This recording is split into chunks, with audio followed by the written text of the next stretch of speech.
The story begins inside a lavish mansion, where a blind boy named Kunon sits in silence, surrounded by relatives flashing soft, sympathetic smiles.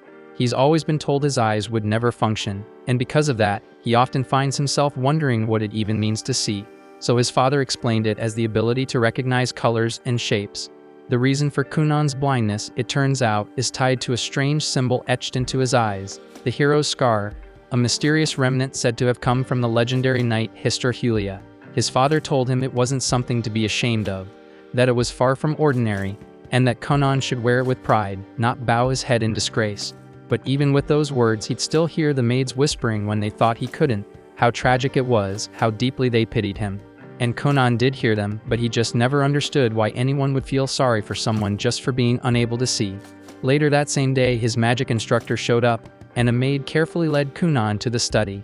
On the way there, he asked her if there was even any point in learning magic in the first place, so Iko gently told him it'd be a shame to waste such potential. After all, he was born with a water crest, and that was no small thing. It meant he could wield magic, a rare and valuable gift, so it's something to be proud of. But Kunon still didn't see the use, and even if he masters magic, he'll still need someone to lead him around everywhere he goes. When they reached the study, the teacher introduced herself as Genie and said it'd be an honor to teach him. Not long after, they began the lesson, and to everyone's surprise, Kunon nailed the first spell right off the bat. With just one attempt, he conjured a small sphere of water. Of course, since he couldn't see it, he didn't know what it looked like.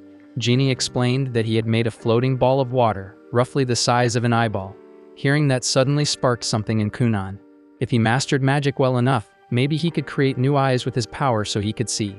And that tiny idea lit a fire in him. So from that moment on, Kunon held on to one belief.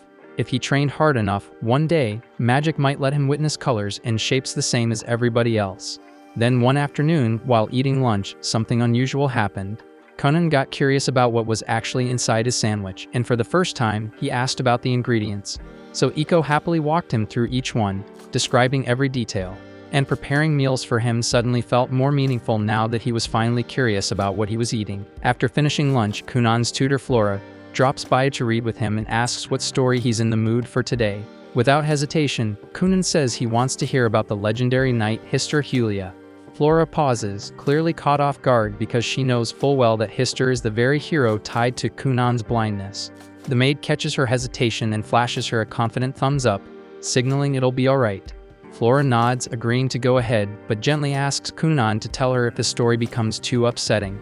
But he assures her it won't be an issue, saying he wants to absorb every piece of knowledge he can, no matter how heavy.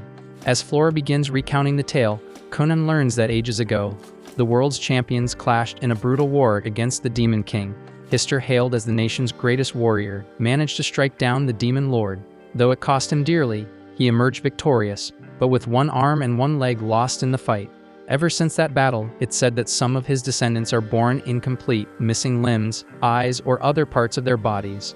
So these children are often labeled as the hero reborn or bearers of the hero's scar. But even as he listens, Kunon quietly brushes it off as nonsense. Deep down, he knows this has nothing to do with him. His life isn't some echo of a heroic tale, it's his own.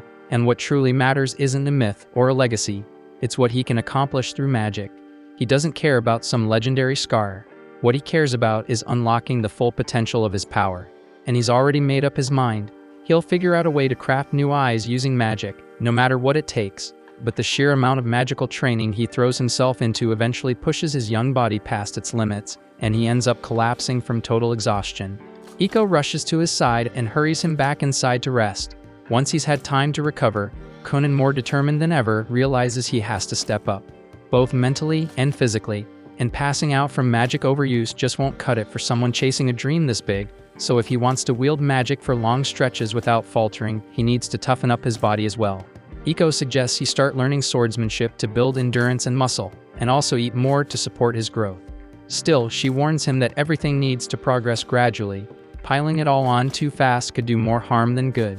With his mind made up, Kunon dives into his new regimen under the guidance of Master Oro. The training is grueling and leaves him drained, but little by little, Kunon keeps up. The progress is slow, but it's steady, and that's what matters. When it's time for his magic lesson, Ginny arrives at the training field, and Master Oro quietly steps aside to give them space. Ginny approaches and remarks how impressed she is to see him picking up swordplay on top of everything else. Kunon nods, confirming that he's been working at it, explaining that if he's serious about his goal, he's going to need a ridiculous amount of stamina to back it up. Ginny had always seen Kunon as the quiet, brooding type, but today he feels entirely different. There's no trace of that empty look in his eyes. Now there's purpose burning behind them. They get started on their magic session, and Ginny asks him to perform the same spell they practiced last time. Back then, Kunon had barely managed to conjure a single water orb, but now, without hesitation, he summons 7 of them at once. Ginny's stunned because she hasn't taught him any new techniques, yet he's managed to leap forward entirely on his own. That same afternoon, Princess Mirika, Kunon's fiancée, is set to visit. The idea of the meeting leaves her uneasy. Kunon's always been too withdrawn for her taste, and while she understands that this marriage is a matter of royal duty, the thought of being tied to someone so emotionally distant leaves her cold. But the moment she steps into the mansion, she notices something's changed. Kunon carries himself differently. He has a spark now, and their conversation flows in a way it never has before. He even shows off his progress in water magic, and to her surprise, she finds it genuinely fascinating. They spend the entire day together, and it turns out to be a surprisingly lovely time. On the carriage ride home, Mirika can't stop herself from blushing, her mind drifting back to the way he spoke, the way he smiled, and for the first time, she actually looks forward to seeing him again. As for Kunon, the encounter leaves him quietly reflecting. He realizes he's been overlooking Mirika all this time, taking her presence for granted. So with fresh resolve, he goes straight to Flora and asks her to teach him how to carry himself like a true gentleman, one worthy of Mirika's hand. That night, Ginny finds herself replaying Kunon's training session in her head. No matter how she looks at it, the fact that he effortlessly casts 7 water spheres at once is hard to ignore, especially since even she hasn't pulled that off before. It's becoming painfully obvious that Kunon has already mastered the fundamentals of water magic, which leaves her with almost nothing new to teach. Still, she needs to keep earning her paycheck, so she decides it's time to shift her teaching strategy. The following day, during their lesson, she introduces a new concept, breaking water magic down into separate stages, generating the water, suspending it in midair, and holding its form. To demonstrate, she conjures 2 orbs of water, one steaming hot and the other ice cold, then explains that real mastery comes from controlling the nature of the magic itself. That's what sets seasoned mages apart from novices. Kunon takes her words seriously and decides to test the method right away. He uses his magic to fill a cup with water, then hands it to Iko and asks her to give it a taste. She takes a sip, pauses, and then remarks that the water oddly tastes like apples. Ginny keeps a straight face, but deep down she's fuming. Yet again, Kunon picked up something new almost instantly, before she even had the chance to break it down properly. That evening, Kunon doesn't sleep a wink. He stays up, training non-stop, determined to fully grasp the technique Ginny showed him. He focuses hard on visualizing apples, their shape, their fragrance, every little detail. He gets most of it right, but no matter how hard he tries, he just can't seem to picture their colors. This becomes a serious hurdle. If he can't imagine colors, then creating his own eyes through magic will remain out of reach. But Kunon doesn't back down and swears to keep trying, no matter how long it takes. By the next morning at breakfast, Kunon gives it another shot. He conjures a water orb and gently moves it above the apples sitting on the table. Suddenly, his body jerks upright and his eyes widen in disbelief. Iko rushes to him, concerned, and asks what's wrong. But Kunon's expression shifts to excitement as he blurts out that he can see colors. At first, Iko assumes he's just imagining things, until he points to the fruit bowl and accurately calls out 2 green apples and 3 red ones. She checks, and when she realizes he's spot on, her eyes fill with tears of joy. Without a second thought, she throws her arms around him and squeezes tight, overjoyed at his breakthrough. Iko then rushes to deliver the incredible news to Kunon's father, explaining with excitement that Kunon can now use magic to see colors. She adds that the closer an object is, and the more clearly defined its shape, the easier it is for him to identify its color simply by touching it. Even more astonishing, she mentions that this ability now lets Kunon read books by tracing the ink on each page and recognizing the color of the letters. Though he hasn't quite learned how to read words just yet, she's confident that it won't be long before he figures that out too. Kunon's father is overjoyed by the update and swells with pride, feeling like his son is finally making real, undeniable progress. The next morning, Kunon decides to surprise Ginny before she arrives by showing off a massive red water orb he created using his magic. He's fully focused, carefully forming the spell, until out of nowhere, his entire family suddenly appears, and the shock completely throws him off.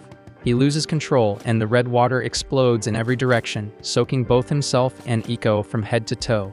The scene leaves him looking like he's been doused in blood, which makes his mother scream in horror and faint. Kunon is left blinking in confusion, wondering what just happened, until Iko calmly explains that blood is red, and seeing her son covered in it probably freaked his mom out a little too much.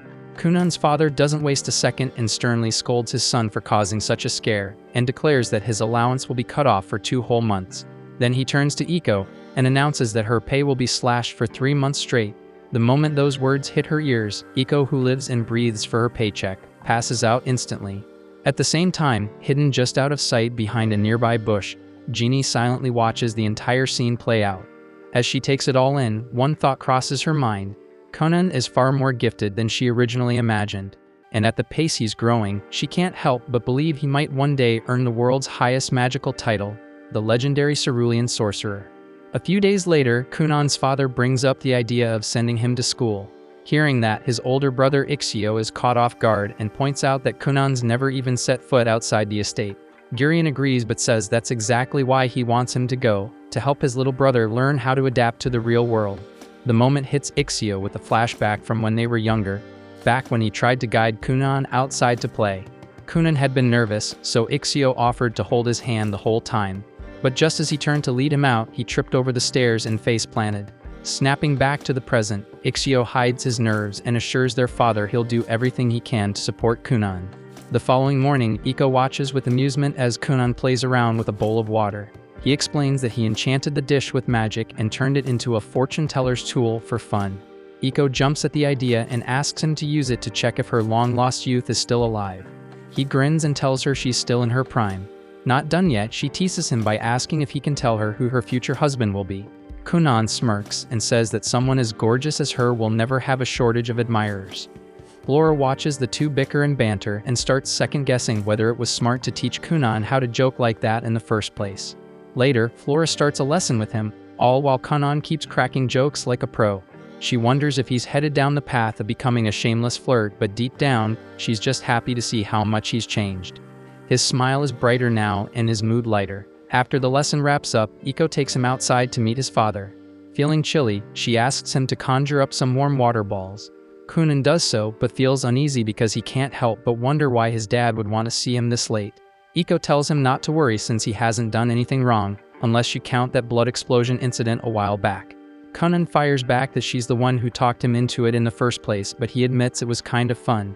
Before long, they reach the main estate where the head butler, Balin, greets them. Not long after, Kunon's older brother shows up and leads the two toward their father's room. As they walk, his brother asks if Kunon needs a hand getting around. Kunon quickly shakes his head, reminding him he can sense his surroundings just fine now. His brother nods, though the memory of messing up last time still lingers in his mind. Shortly, they step into a room where both of Kunon's parents are already waiting. Once Kunon and his brother go inside, Iko and Balin stay outside the door. Then Gurion turns to Kunon and asks if he's open to the idea of attending a proper school. Kunon shuts it down immediately, saying he doesn't want to be a burden on others who'd have to look after him all the time. He adds that he's got something important he's working on at home and wonders if it's really that big of a deal not to go. Gurion explains that while it's normally mandatory for noble kids to attend school, he managed to get a special exemption from the Emperor so Kunon could stay home due to his condition. Kunon's not thrilled, he suspects favoritism and says as much, but Gurion waves it off and tells him to stay focused.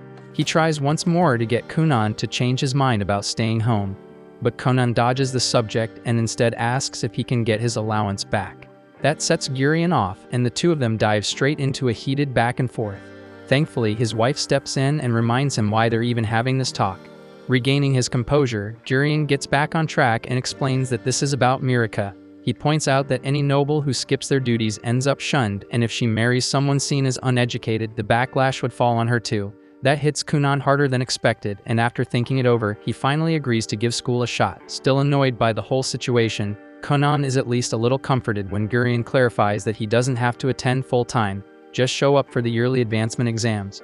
As long as he shows up 5 times for tests, he'll qualify for graduation, and that bit of news actually lifts Kunon's spirits. Ixio jumps in to remind Kunon that both he and Mirika are upperclassmen, so they'll help him settle in. His mom perks up, excited at the thought of getting her son's uniform ready. She calls Iko, and the two of them head out to get Kunon's measurements, with Ixio trailing after them. Urian stops him just before he can leave, warning that some nobles might give Kunon and Mirika a hard time at school. Ixio takes the hint and assures him he'll keep an eye out and support his brother as best he can. The following morning, Kunon tells Mirika he's decided to enroll. She lights up, clearly happy that they'll get to spend more time together. Kunon admits he's a little nervous about being in a brand new place, so she tells him not to worry, she'll make sure he's taken care of. He thanks her but can't help thinking that they might stir up some drama with her fanboys. When he brings it up, Mirika tries to brush it off like it's nothing, which makes Kunon suspicious. He asks if she's even popular at school, and she quickly sits up straighter, proudly saying that 5 guys have a crush on her.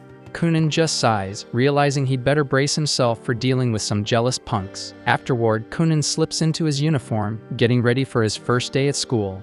As he steps outside toward the carriage, Iko can't help but gush over how good he looks, and Kunon fires back with a smug joke about his irresistible charm before climbing into the carriage. But right before they set off, he casts a water-based spell to coat the wheels in a soft gel. After saying goodbye to his family, Kunon finally heads off toward the city. While they're on the road, Ixio notices how smoothly the carriage is gliding over the rough ground. Kunon explains that he created the spell to absorb all the bumps, pointing out that no one wants to deal with back pain just from a ride to school. Feeling proud of his handiwork, he wonders if becoming a magical technician might not be a bad career down the line. Ixio then checks in, asking if Kunon's nervous, but Kunon shakes his head, saying he's a lot stronger than he used to be. He thanks Ixio for all the support over the years and apologizes for being a burden when his condition was at its worst. He also tells his brother to let go of the guilt over that accident, saying it's in the past now.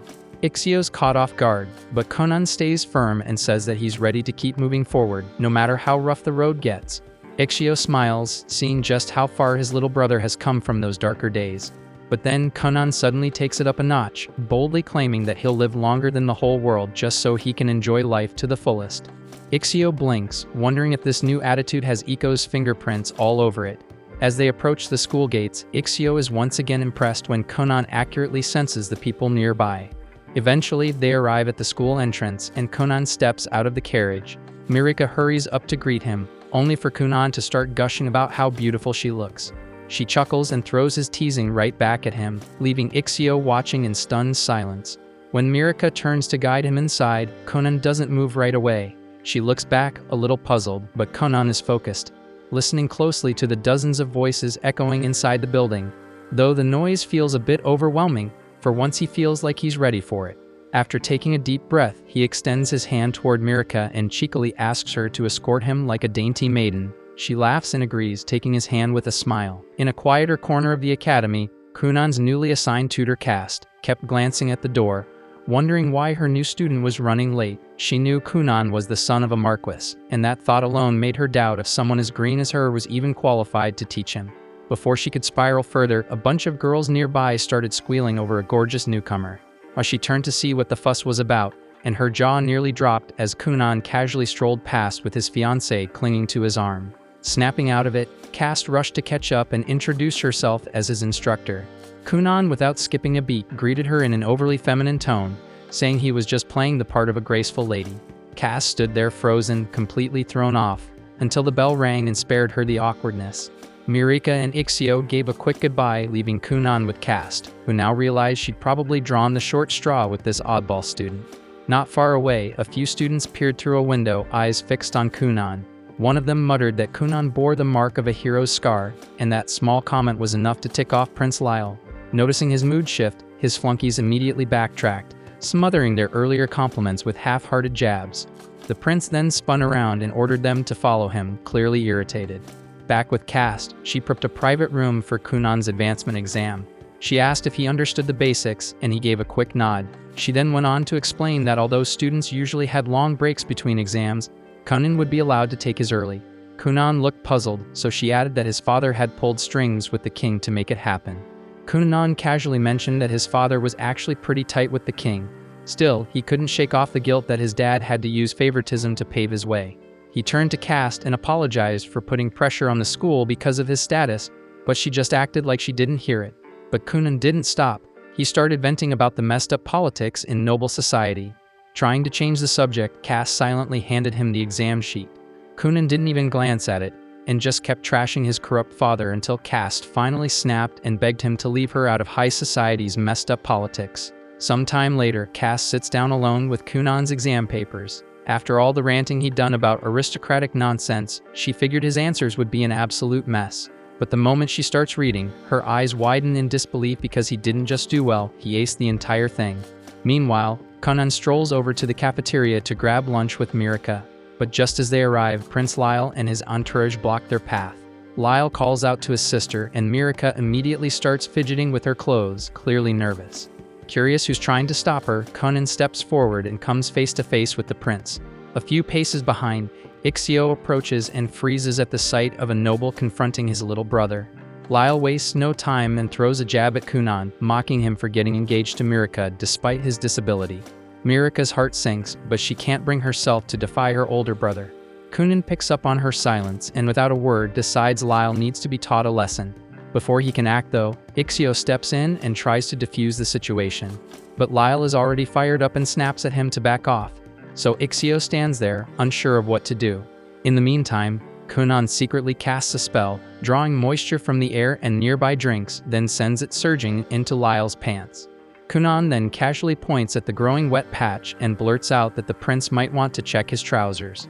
The crowd around them goes dead silent before a ripple of gasps spreads through the room. Lyle panics and swears he didn't wet himself, but the damage is done, and with a red face he storms off to clean up. Ixio, already suspicious, turns to Kunon and asks if that little trick was his doing. Kunon just shrugs and feigns innocence, pretending he's just as clueless as everyone else. With the drama behind them, the three of them finally sit down for lunch. While munching on his food, Kunon asks who that jerk was, and Mirika quietly tells him that Lyle is her older brother. Kunon feels bad for her, wondering why someone like that would treat his own sister so badly. He looks over at Ixio and thanks him for always being a good brother. Ixio forces a smile, but inside he's freaking out because Kunon just publicly humiliated a member of the royal family. Mirika tries to brush it off and tells him not to stress, but Ixio knows deep down that trouble's coming, and somewhere nearby, Lyle storms through the hallway, seething over what just happened. At the same time, while Kunon and his companions are eating, their conversation drifts back to the events from before. Everyone was still scratching their heads, trying to figure out why Lyle had confronted them so openly without even bothering to hide how hostile he was acting. Mirika was the first to speak up, guessing that Lyle's outburst was probably his way of trying to reassert control over her. She reminded them that Lyle was the 6th prince, while she was only the 9th princess, so by default, she ranked lower than him in the royal pecking order. But with her recent engagement to Kunon, that dynamic had started to shift. Kunon bore the legendary hero's scar and had already made a name for himself as a powerful young sorcerer, which meant her standing among the nobles had skyrocketed, and now that Kunon had formally stepped into high society, it was fair to say that both of them now held a higher status than Lyle. Kunon scratches his head, admitting that all this royal hierarchy talk is way too confusing for him to wrap his head around. Mirika laughs and tells him that none of it really matters. What's important is that she's happy to be with him. That makes Kunon smile, and he says he's glad to hear it. Still, he suggests maybe he should go apologize to Lyle just to avoid unnecessary drama later. But the second he says it, both Mirika and Ixio jump in to shut him down, telling him absolutely not to even consider doing something that's stupid. Time flies by, and soon the day of Kunon's final exam rolls around. Before heading out, he fits in a quick training session with Genie. During the practice, he summons a floating ball of water and then cleanly morphs it into a solid orb of ice, shaped exactly like an apple. Genie raises her eyebrows, clearly impressed, and remarks on how much he's improved in such a short amount of time. That afternoon, Kunon arrives at the academy, mentally prepping himself for the final test. As he takes in the atmosphere, he can't help but feel a little fired up because this place really looks and feels like a proper school now. Professor Cast walks up to him and wishes him luck, though she adds with a grin that he probably won't even need it, considering how sharp his skills are now. Soon after, a group of students gathers and asks Mirika to introduce her fiancé. Taking the hint, Kunon politely steps forward and introduces himself as both Mirika's fiancé and Ixio's younger brother. With a warm smile and respectful tone, he greets the group, saying it's a pleasure to meet them. His words and manners leave a strong impression, and in no time, everyone around him starts to think Kunon might just be the definition of a true gentleman. Meanwhile, Lyle stands off to the side, gazing silently out the window, already plotting his next move. His scheming is cut short when a few students call out to him, telling him to hurry because the final exam's about to start. Lyle scoffs, replying with a smug tone that he'll show up whenever he damn well feels like it. The others, clearly nervous, remind him that the exam is being held all at once, so if he doesn't come now, he's out. He turns to look at their faces and immediately feels his temper spike. Just by the way they're looking at him, he knows they've been talking crap behind his back, too spineless to say it to his face. That realization only pisses him off more. But right before he can unleash anything, Kunon suddenly steps up with a bright smile, grabbing Lyle's hands like they're old friends. Beaming with energy, Kunon cheerfully introduces himself, saying they didn't really get the chance the other day. Caught completely off guard, Lyle yanks his hand back and snaps, asking who the hell gave Kunon permission to speak to him, let alone touch him. Kunon quickly apologizes, but instead of backing off, he just keeps complimenting Lyle with genuine admiration. One praise after another, and before Lyle even realizes it, his face starts turning red. He tries to hold his expression, but the redness gives him away. The other students can't help but crack up, completely shocked to see Lyle flustered like that, as it's a side of him no one expected to see. Moments later, everyone settles into their seats, and the final exam begins. Time passes quickly, and when it's over, Professor Cass steps in front of the class to announce the results. Instead of writing names or numbers, she simply draws a flower on the board, her way of saying everyone passed. The classroom bursts into cheers as students congratulate each other, relieved and overjoyed to have cleared the exam. With everything wrapped up, Kunon hops into his carriage and waves goodbye, telling the others he hopes they'll meet again someday. As soon as he returns to the mansion, he jumps straight back into training with Jeannie. She tells him to make a ball of water and split it into 10 equal parts. Kunon does it effortlessly, then adds that he's been working on something new. With a grin, he transforms one of the water balls into a small bird, and it flaps its wings and takes off into the air. Jenny watches, stunned and speechless. A few seconds pass before she drops to her knees, realizing with a heavy sigh that there's barely anything left she could teach him. Not long after, the two sit down for a quiet tea break. That's when Jeannie finally gathers the courage to be honest with him. She tells Kunon flat out that she truly has nothing left to teach him. According to her, he's already mastered every form of basic magic, and once he moves on to more advanced spells, he'll easily leave her in the dust. She confesses that it's been like this for a while now. She just kept throwing together odd little exercises, hoping to stay useful somehow. The moment she says that, Kunon bolts upright in protest. He tells her he's known for a while, but it was those very exercises, random or not, that helped him expand his magic. He insists that without them, he never would have reached this level. Then he suddenly asks if she's trying to walk away because the pay isn't good enough, and says if that's the problem, he'll just tell his dad to give her a raise. But Jeannie shakes her head, her tone quiet but firm. She tells him it's the opposite. She can't keep accepting such a generous salary when she's no longer earning it. She doesn't want to be paid like a teacher when she doesn't feel like one anymore. She walks over to him and gently places both hands on his shoulders, locking eyes with him as she says she's reached her limit. She repeats it clearly. There's nothing more she can teach him, but Kunon refuses to hear it. He begs her to keep making those exercises, even if they're just smoke and mirrors meant to fool him into thinking he's learning. He says he doesn't care if they're fake. If it helps him grow, then it's more than enough. Still, Jenny doesn't flinch. She meets his eyes and tells him plain and firm that she just can't do it anymore. After saying that, she turns her back to him and walks away. As she makes her way home, she thinks about everything Kunon has accomplished, the talent, the drive, the things she never imagined a kid could pull off. Then something sparks inside her. A fire she thought had long gone out suddenly ignites again. If Kunon can aim to become the cerulean sorcerer, then so can she. There's no way she's letting herself get left behind by her own student. It's not too late, not for her. Back at the mansion, Iko informs Kunon that Flora has stepped down from her role as well, now that he's officially completed the Noble Children's curriculum and graduated. Her job, by all standards, is done. Kunon feels a little downhearted, realizing he never got the chance to properly say goodbye. But Iko explains that Flora didn't offer any farewells because she knew she wouldn't be able to hold back her tears. Hearing that, Kunon decides he'll write her a letter, something sincere to thank her for everything she did. That evening at dinner, Kunon brings up Jeannie's resignation to his father, Arsene Gurion. He explains how Jeannie felt unqualified to keep teaching him, believing that Kunon deserves someone far more gifted in magic to help him move forward. While they sit and think it over, Ixio suddenly recalls hearing about an elite royal sorcerer known as Zionli. The name instantly grabs Kunon's attention. Without hesitation, he says he wants Zionli to be his next teacher. But before the idea can even settle, Arsene cuts in and shuts it down immediately. He explains that requesting a royal sorcerer is next to impossible. Those mages operate directly under the crown and don't take private students. They're too important to leave the castle and almost never accept outside requests.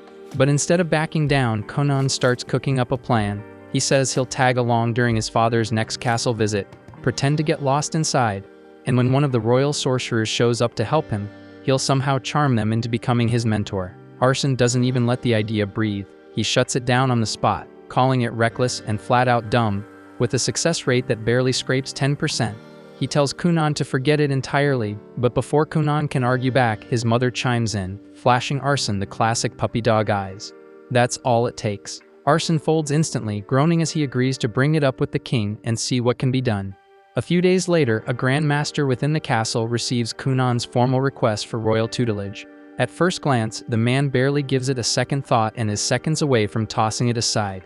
But the moment he notices the name Kunon Gurion, bearer of the hero's scar, he pauses, interest flickering in his eyes. After a few days, Kunon finally receives a formal summons from the royal palace to appear before the kingdom's royal sorcerer. So he steps into the carriage with his father, who's clearly pleased with how well things are progressing. Kunon casually remarks that the king must really have a strong relationship with his father if a meeting like this got arranged so fast, but his father quickly corrects him that this has nothing to do with old ties. The truth is, the head court sorcerer himself had taken a keen interest in Kunon's abilities and personally requested an audience. His father then asks what kind of spells Kunon can use at this stage, and Kunon immediately begins chanting before forming a small sphere of water, which soon transforms into a black cat that calmly settles on his lap. His father stares in disbelief, saying he never imagined magic could accomplish something like this, and reaches out to pet the tiny cat. He is shocked to find that it does not feel like magic or water at all, but exactly like any ordinary cat he might find wandering outside. Kunon explains that he only recently perfected its appearance, since before that he could only create animals that were completely transparent, though lately he has learned how to freely alter their color. His father happily plays with the cat for a while, prompting Kunon to ask if they should adopt a real one for their home. But like a typical father, he immediately shuts the idea down, insisting that cats would just make a mess around the house and that he would probably trip over one and injure himself. On top of that, he adds that Kunon's mother prefers dogs anyway, so the decision is not really up to him. Before long, they arrive at the capital and are welcomed by a silver-haired girl named Helga, the kingdom's second princess and Mirika's older sister. Kunon greets her cheerfully, saying he feels incredibly lucky to have someone as beautiful as her as his sister-in-law. His father briefly wonders if his son might be a bit too smooth for his own good, but decides to worry about that later. Helga smiles and says she has heard many stories about Kunon from her younger sister and would love to talk with him at length. She also notices the cat and asks if it needs any special food, but the moment Kunon's father sets it down on the ground, Kunon cancels the spell, and the cat melts back into nothing more than a small pool of water. Helga quickly realizes that Kunon is far more talented than she originally assumed. While his father looks genuinely disappointed about not getting the chance to name the cat, Helga offers to escort Kunon up to the Black Tower, as his father mentions that he plans to speak with the king for a bit before possibly heading home. Kunon tells him not to worry, saying that after visiting the Black Tower, he's thinking about meeting up with Mirika and maybe taking her out somewhere. His father tells him to enjoy himself and promises to have a carriage prepared whenever Kunon decides to return. Helga soon leads Kunon toward the Black Tower and casually asks whether he's fine walking on his own or if he needs any help. Kunon says he's completely fine, then immediately starts bombarding her with questions that leave her utterly confused, since every one of them is insanely complex when it comes to magic. She tells him that she can't possibly keep up with such a deep discussion while walking and instead asks if he knows how many children the current king has. Kunon admits he never really thought about it, so Helga explains that the king is an absolute powerhouse who has 7 princes and 10 princesses. She herself is the second princess, while Mirika is the 9th. But what makes their kingdom especially unique is that the line of succession doesn't follow the usual rule where the eldest son automatically inherits the throne. Instead, they practice something known as a meritocracy, where every prince and princess is judged based on their abilities, talents, and dedication to their chosen path. Because of this system, even the youngest royal child has the same chance of claiming the throne as the oldest. Helga goes on to explain that she has already stepped away from her own claim by choosing the path of a mage, dedicating herself fully to refining her skills and becoming one of the country's greatest wizards. As they move through the corridors, Kunon suddenly feels an inexplicable pull toward a nearby window, where he stares absent-mindedly toward a dark tower in the distance, sensing countless different magical presences coming from it. Not long after, Helga shares something she considers extremely important, warning him that there is a real chance he could be dragged into the succession struggle for no good reason. She advises him not to align himself with any faction until he is absolutely certain of his stance, and cautions him to never say anything that could later be twisted and used against him to damage his reputation. In exchange for all that valuable advice, Kunon decides to return the favor by showing Helga a unique trick of his own. He freezes a thin film of water beneath his shoes, forming a slick layer of ice that lets him glide forward almost like he's skating. Helga instantly falls in love with the idea and excitedly tells him to try it on her too. Kunon quickly casts the spell again, and before long, the two of them are sliding through the corridors like a pair of reckless idiots, laughing as they go, while the guards scramble to chase them down since they can't risk Helga getting hurt. But sadly for the guards, Kunon and Helga are far faster than expected and manage to leave them behind. Their luck doesn't last long though, as a knight spots them and immediately gives pursuit. Kunon asks if they should stop, but Helga is having way too much fun and insists they can probably outrun him. That confidence turns out to be misplaced, as the knight catches up to them and drags them outside into the garden, where they receive a proper scolding. Afterward, they are escorted toward the tower, where Kunon is finally introduced to Rondamund Actard, the kingdom's head sorcerer. Just standing before him makes Kunon feel small, and he realizes just how vast the world truly is. He had thought Helga's magic was impressive, but compared to Rondamund, it feels like she's on an entirely different scale altogether. Rondamund immediately asks if Kunon was born with a water crest, and Kunon confirms it, though he admits he doesn't really understand much about crests in general. Rondamund explains that there are 7 types of crests a mage can possess, each tied to a magical affinity such as fire, water, earth, wind, light, darkness, and foul. On top of that, each crest is ranked from 1 to 5 stars, making Kunon's 2-star crest a fairly common case. Helga adds that she herself is also a 2-star wind mage.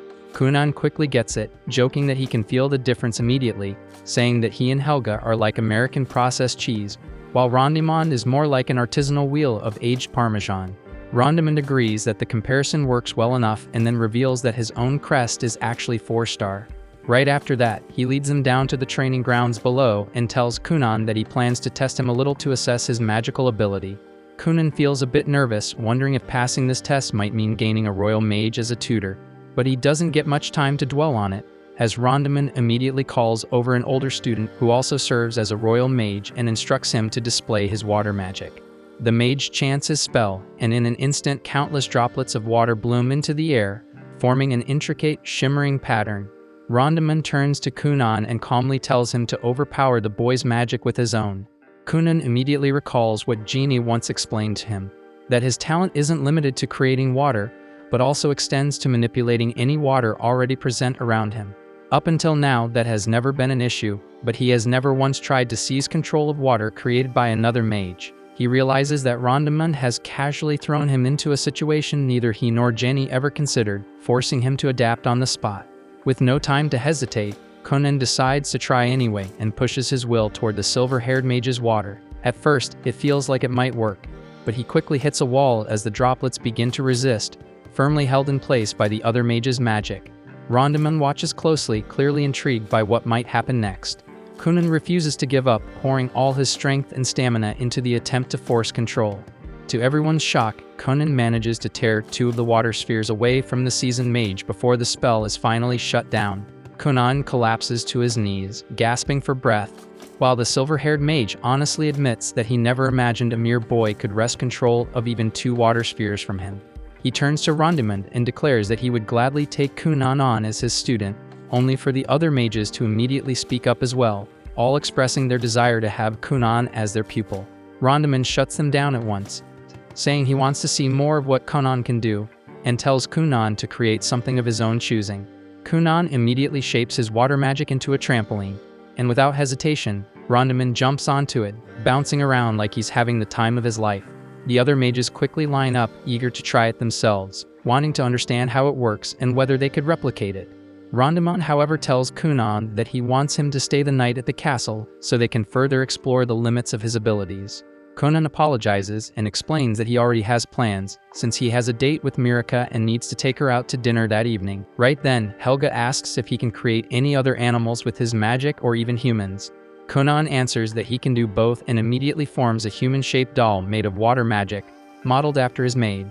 It isn't fully perfected yet, so the figure is still slightly translucent, and he hasn't fine-tuned the movements either, which makes it a bit awkward for now. The young mage then asks if the doll can actually do anything, and Kunon brings up the time he tried to make one fly, though it didn't go over well since the doll ended up looking pretty stupid while doing it. Rondaman instantly takes interest, leaving Kunon no choice but to demonstrate. He starts messing around with the doll, sending it flying back and forth through the air repeatedly, which ends up scaring half the people in the castle. This earns him yet another scolding, followed by a round of apologies from everyone involved.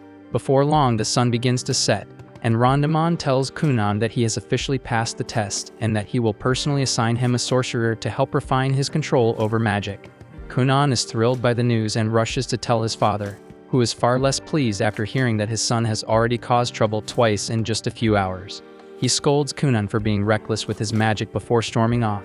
Not long after, his father leaves to return to their mansion, leaving Kunon behind with Helga.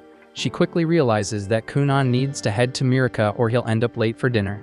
Helga suggests that they use magic to get there faster, otherwise they won't make it in time, so they decide to try a little experiment. Kunon creates a large bubble of water, and Helga uses her wind magic to push it forward, sending them soaring through the sky like they're riding a magic carpet, reaching the area near Mirica's chambers in no time at all. Unluckily, Helga forgets to slowly ease off her magic and cuts it completely, causing them to plummet straight down. They end up getting caught by the knight Dario for the third time that day, who is visibly fed up and delivers yet another long lecture, while Mirica waits nearby in her dress, still expecting her Prince Charming to arrive. Mirica's a wreck, pacing like she's got a storm raging under her ribs, wound up tight and almost certain Kunon's ditched her. The maid does her best to keep things calm, suggesting he probably just got stuck at the academy, nothing more. Thankfully, before the panic hits full tilt, a knock breaks the tension. The maid rushes to answer, and there stands a guard, announcing that Kunon's finally here and waiting outside for the princess. But when she turns around again, she gets shocked to see Mirica already sprawled on the couch, sipping her tea as if nothing happened, cool as a queen who hadn't just been spiraling 2 seconds ago. Before the maid could even open her mouth, Mirica had already slipped out the door, power walking her way straight to her fiancé. She spotted Kunon waiting at the bottom of the stairs, where he immediately apologized for showing up late, then hit her with some smooth talk, saying the moon looked stunning tonight, despite being blind as hell. He reached for her hand, which she gave with a soft smile, and just like that, he led her to his ride and whisked her off to a high-end restaurant. Once they stepped inside the place, the staff wasted no time offering them some overpriced sparkling water, fancy stuff only people with actual money would entertain. Not that it mattered, because these two weren't exactly scraping coins. As they settled in and started sipping, Mirica's maid quietly observed Kunon's polished posture and the way he carried himself. Pure noble vibes. Mirica broke the silence first, asking if he'd had time to swing by the Black Tower today. Kunon lit up at the question, sharing how he actually met her older sister there, and that every mage he encountered was straight up incredible, especially the second Princess Helga. He added that he passed the mage assessment too, though he still had no clue who his mentor was gonna be. The guy kept laying on the charm throughout the night, and Mirica was clearly vibing with it, even if her maid still found some of it kinda cheesy. But hey, young love's messy like that, so whatever. After dinner, Kunon hit her with something bold. He gently held her arm and told her that while this kind of dinner might only happen once in a while for now, but after they got married, he'd make sure every damn night felt just like this. Even the maid, who usually rolled her eyes at this kind of thing, was caught off guard. Maybe those hours spent watching overly dramatic romance clips online weren't such a waste after all, because even she had to admit, Kunon might not be such a cringelord after all. Mirica kept her composure like a proper noblewoman, calm and graceful the whole way back, until the door shut behind her. The moment she stepped into her room, all that elegance vanished. She spun around and collapsed onto her bed, giggling like a kid, heart racing as she replayed everything Kunon had promised her, and she couldn't stop smiling. A couple days later, Kunon made it back to his mansion. He was tucked away in his study, busy scribbling down a report when Iko's voice rang out from the yard. She was knee-deep in laundry and called out for a hand. And right away, Kunon raised his hand and whipped up a bubbly storm of enchanted water that blitzed through the grime in seconds.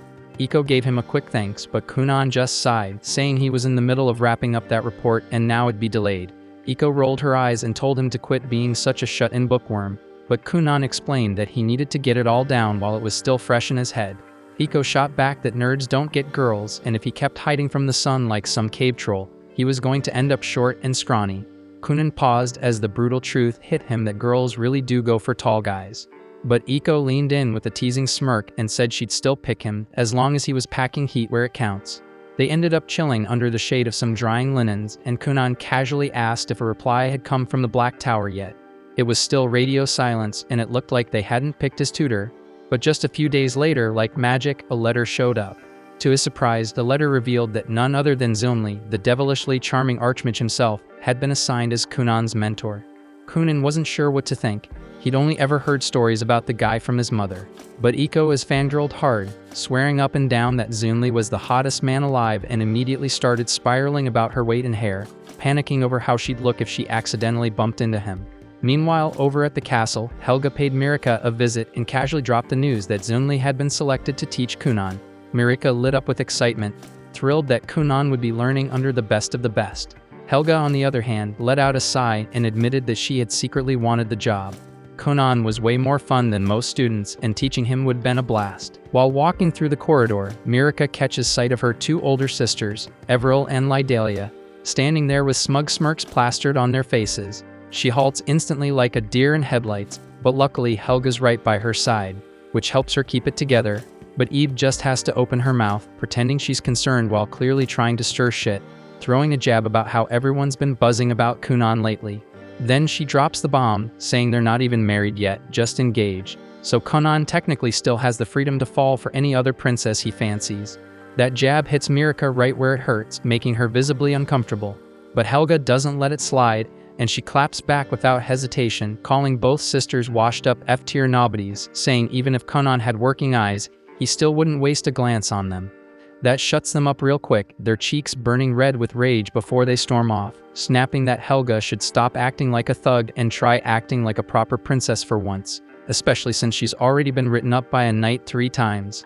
Back at Kunon's estate, he's sipping on tea with Iko, his mind drifting as he tries to picture what his new teacher might be like. Meanwhile, Iko's off in her own world, blushing hard just thinking about Zunli and how she'll finally get to see him in person. Out of nowhere, a carriage pulls up outside. Mirika steps out first, catching Kunon completely off guard with her surprise visit, but he doesn't waste a second before turning on the charm, laying it on thick about how he needs mental prep to handle being near someone so beautiful. What he doesn't realize is that Zunli is still sitting inside the carriage, silently listening to every cringeworthy line, wondering what kind of mess he just got himself dragged into. Kunon, of course, is still going off, even making weird comments about how Mirika probably changed her soap. Eventually, Zunli's had enough and steps out of the carriage. Kunon freezes and instantly picks up on the overwhelming shift in presence and knows without a doubt that this man is Zunli. Iko, meanwhile, is having a silent meltdown, but Kunon's too focused on the pressure rolling off Zunli like a storm cloud. His magical aura alone is enough to rattle anyone, and Kunon instantly knows that this guy isn't just strong. He's on a whole different level, leagues beyond any mage Kunon met at the Black Tower, and he might even be stronger than the Grand Master himself. Mirika notices the look on Kunon's face and asks him if something's wrong, but he brushes her off and steps forward to greet Zunli, introducing himself properly. Zunli casually shrugs and says he couldn't care less, making it clear he has zero patience for bratty kids. Iko, meanwhile, is baffled how a mage can be this damn rude. Yet somehow that bookworm brain of hers finds it kinda attractive. Zunli doesn't sugarcoat it. He flat out says he never asked for this babysitting gig and that the Grand Master basically dumped it on him. Kunon, unfazed, just shrugs it off and says they're all stuck playing along with the rules of politics and seniority, so what choice do they have? Dario takes that moment to introduce himself properly as Mirika's personal guard, while Kunon gives him a quick apology for all the chaos he stirred up earlier. They eventually gather for some tea, but Zunli's clearly not thrilled, especially with how Mirika and Kunon keep tossing flirty remarks back and forth. Their back and forth gets so cheesy, he finally cuts in, tells them to cool it, and reminds them he's here to talk magic, not listen to some corny teen drama. With a smirk, he decides to mess with Kunon a bit and throws out a question and asks if the kid knows anything about compound magic. Kunon calmly answers that it's an advanced technique where the caster merges multiple spells into one. Zunli then pushes further, wanting to know how many spells he can juggle at once. But the answer that comes next catches him way off guard. Kunon tells him he can pull off 31 spells at once and sometimes push it to 32, though he admits it gets shaky there. Zunli actually perks up at that and admits even he can't go beyond 50 spells, which blows Kunon's mind since he didn't think anyone could hit that number. Zunli asks him how the hell he broke through the 20-spell ceiling. Most people hit a wall there. Kunon just shrugs again and says he stacked a bunch of spells together like building blocks, one on top of the other. Zunli can't help but be impressed because he didn't expect someone to figure out that kind of technique on their own. It suddenly makes sense why so many other mages were pissed that he got the chance to tutor Kunon while they were left out, even though they were the ones who welcomed him to the Black Tower. Back then, Zunli didn't get what the fuss was about. Sure, they said Kunon was promising, but even they probably didn't realize just how much of a freakishly rare talent he really is. Zunli finally starts giving a damn and stands up from his chair, telling Kunon to prove he's not all bark and no bite because he's not about to waste his time on a kid who can't back up his big talk. Then, without blinking, he tells Kunon to grovel and beg him to become his tutor. Mirika instantly thinks there's no way in hell Kunon would ever lower himself like that, only to be proven hilariously wrong as Kunon folds instantly, calling Zunli the greatest sorcerer alive, going on about how amazing he smells, and even joking that a straight guy like him could totally fall for a dangerously hot mage like Zunli. Zunli, creeped the hell out, tells him to cool it and zip it before things get any weirder. Then, to test the little freak, he raises his hand and casts a spell, and suddenly a thick wall of dirt rises up from the ground. He tells Kunon to destroy it if he can, using whatever tricks he's got. But just before Kunon makes a move, Zunli casually throws in a request and says he wants to try out that waterbed he keeps hearing about. Without missing a beat, Kunon casts a spell and summons a floating bed made of water. Zunli says he'll supervise from there, takes a seat, and the moment he touches it, his eyes go wide. Before he knows it, the man gets sucked into a dreamy nap, knocked out cold by the ridiculous softness.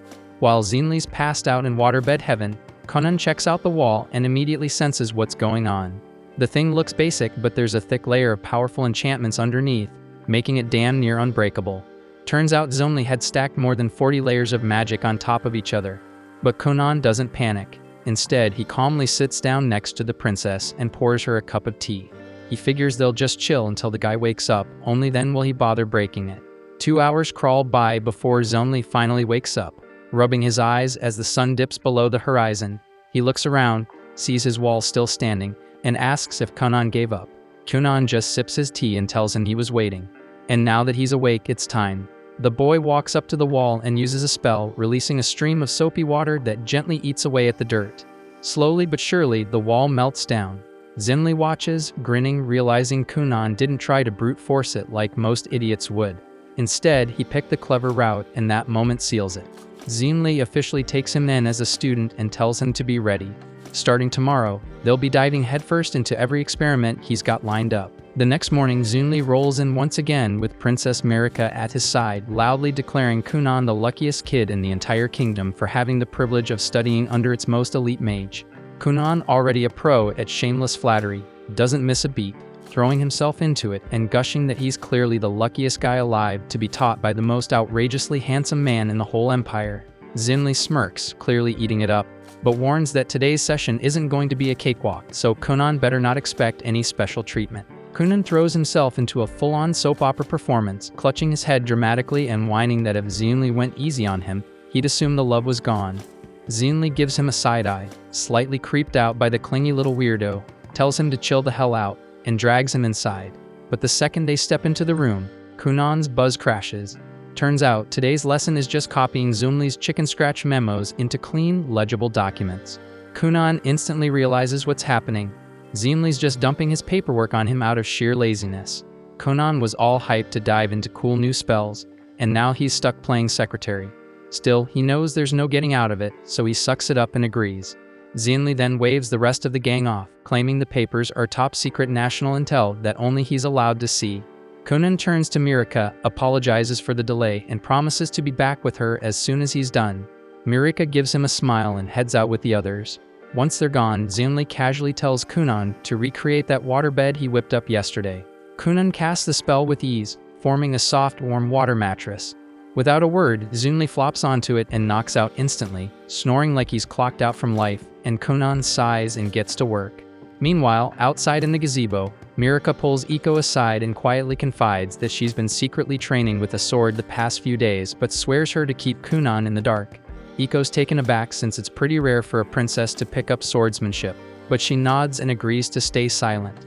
Shortly after, Mirika suits up, grabs her wooden sword, and steps out onto the practice grounds to spar with Dario. It's obvious she's still green, but she's picking things up fast, driven by a fierce desire to improve. She's determined to become someone worthy of standing beside Kunon. She knows he carries the hero's mark, meaning fame and glory are basically guaranteed for him. So if she wants people to see them as equals, she'll need to earn her place with skill and strength of her own. Back upstairs, Kunon's still hunched over the ancient parchments, trying to make sense of the cryptic mess. The handwriting is so atrocious it's nearly impossible to tell if he's looking at letters or some deranged attempt at a diagram. While he's in the middle of wrestling with one especially indecipherable memo, Zunli finally stirs from his nap, looking fully recharged. He glances over at Kunon and asks how far along he's gotten. Kunon replies that he's about halfway through, but instead of getting a pat on the back, Zunli fires off a jab, saying even a blind guy could work faster than him. Kunon fires right back, saying anyone would go blind trying to read that garbage. He says Zunli's handwriting is so bad even a mud-covered worm smeared across the page would look more legible.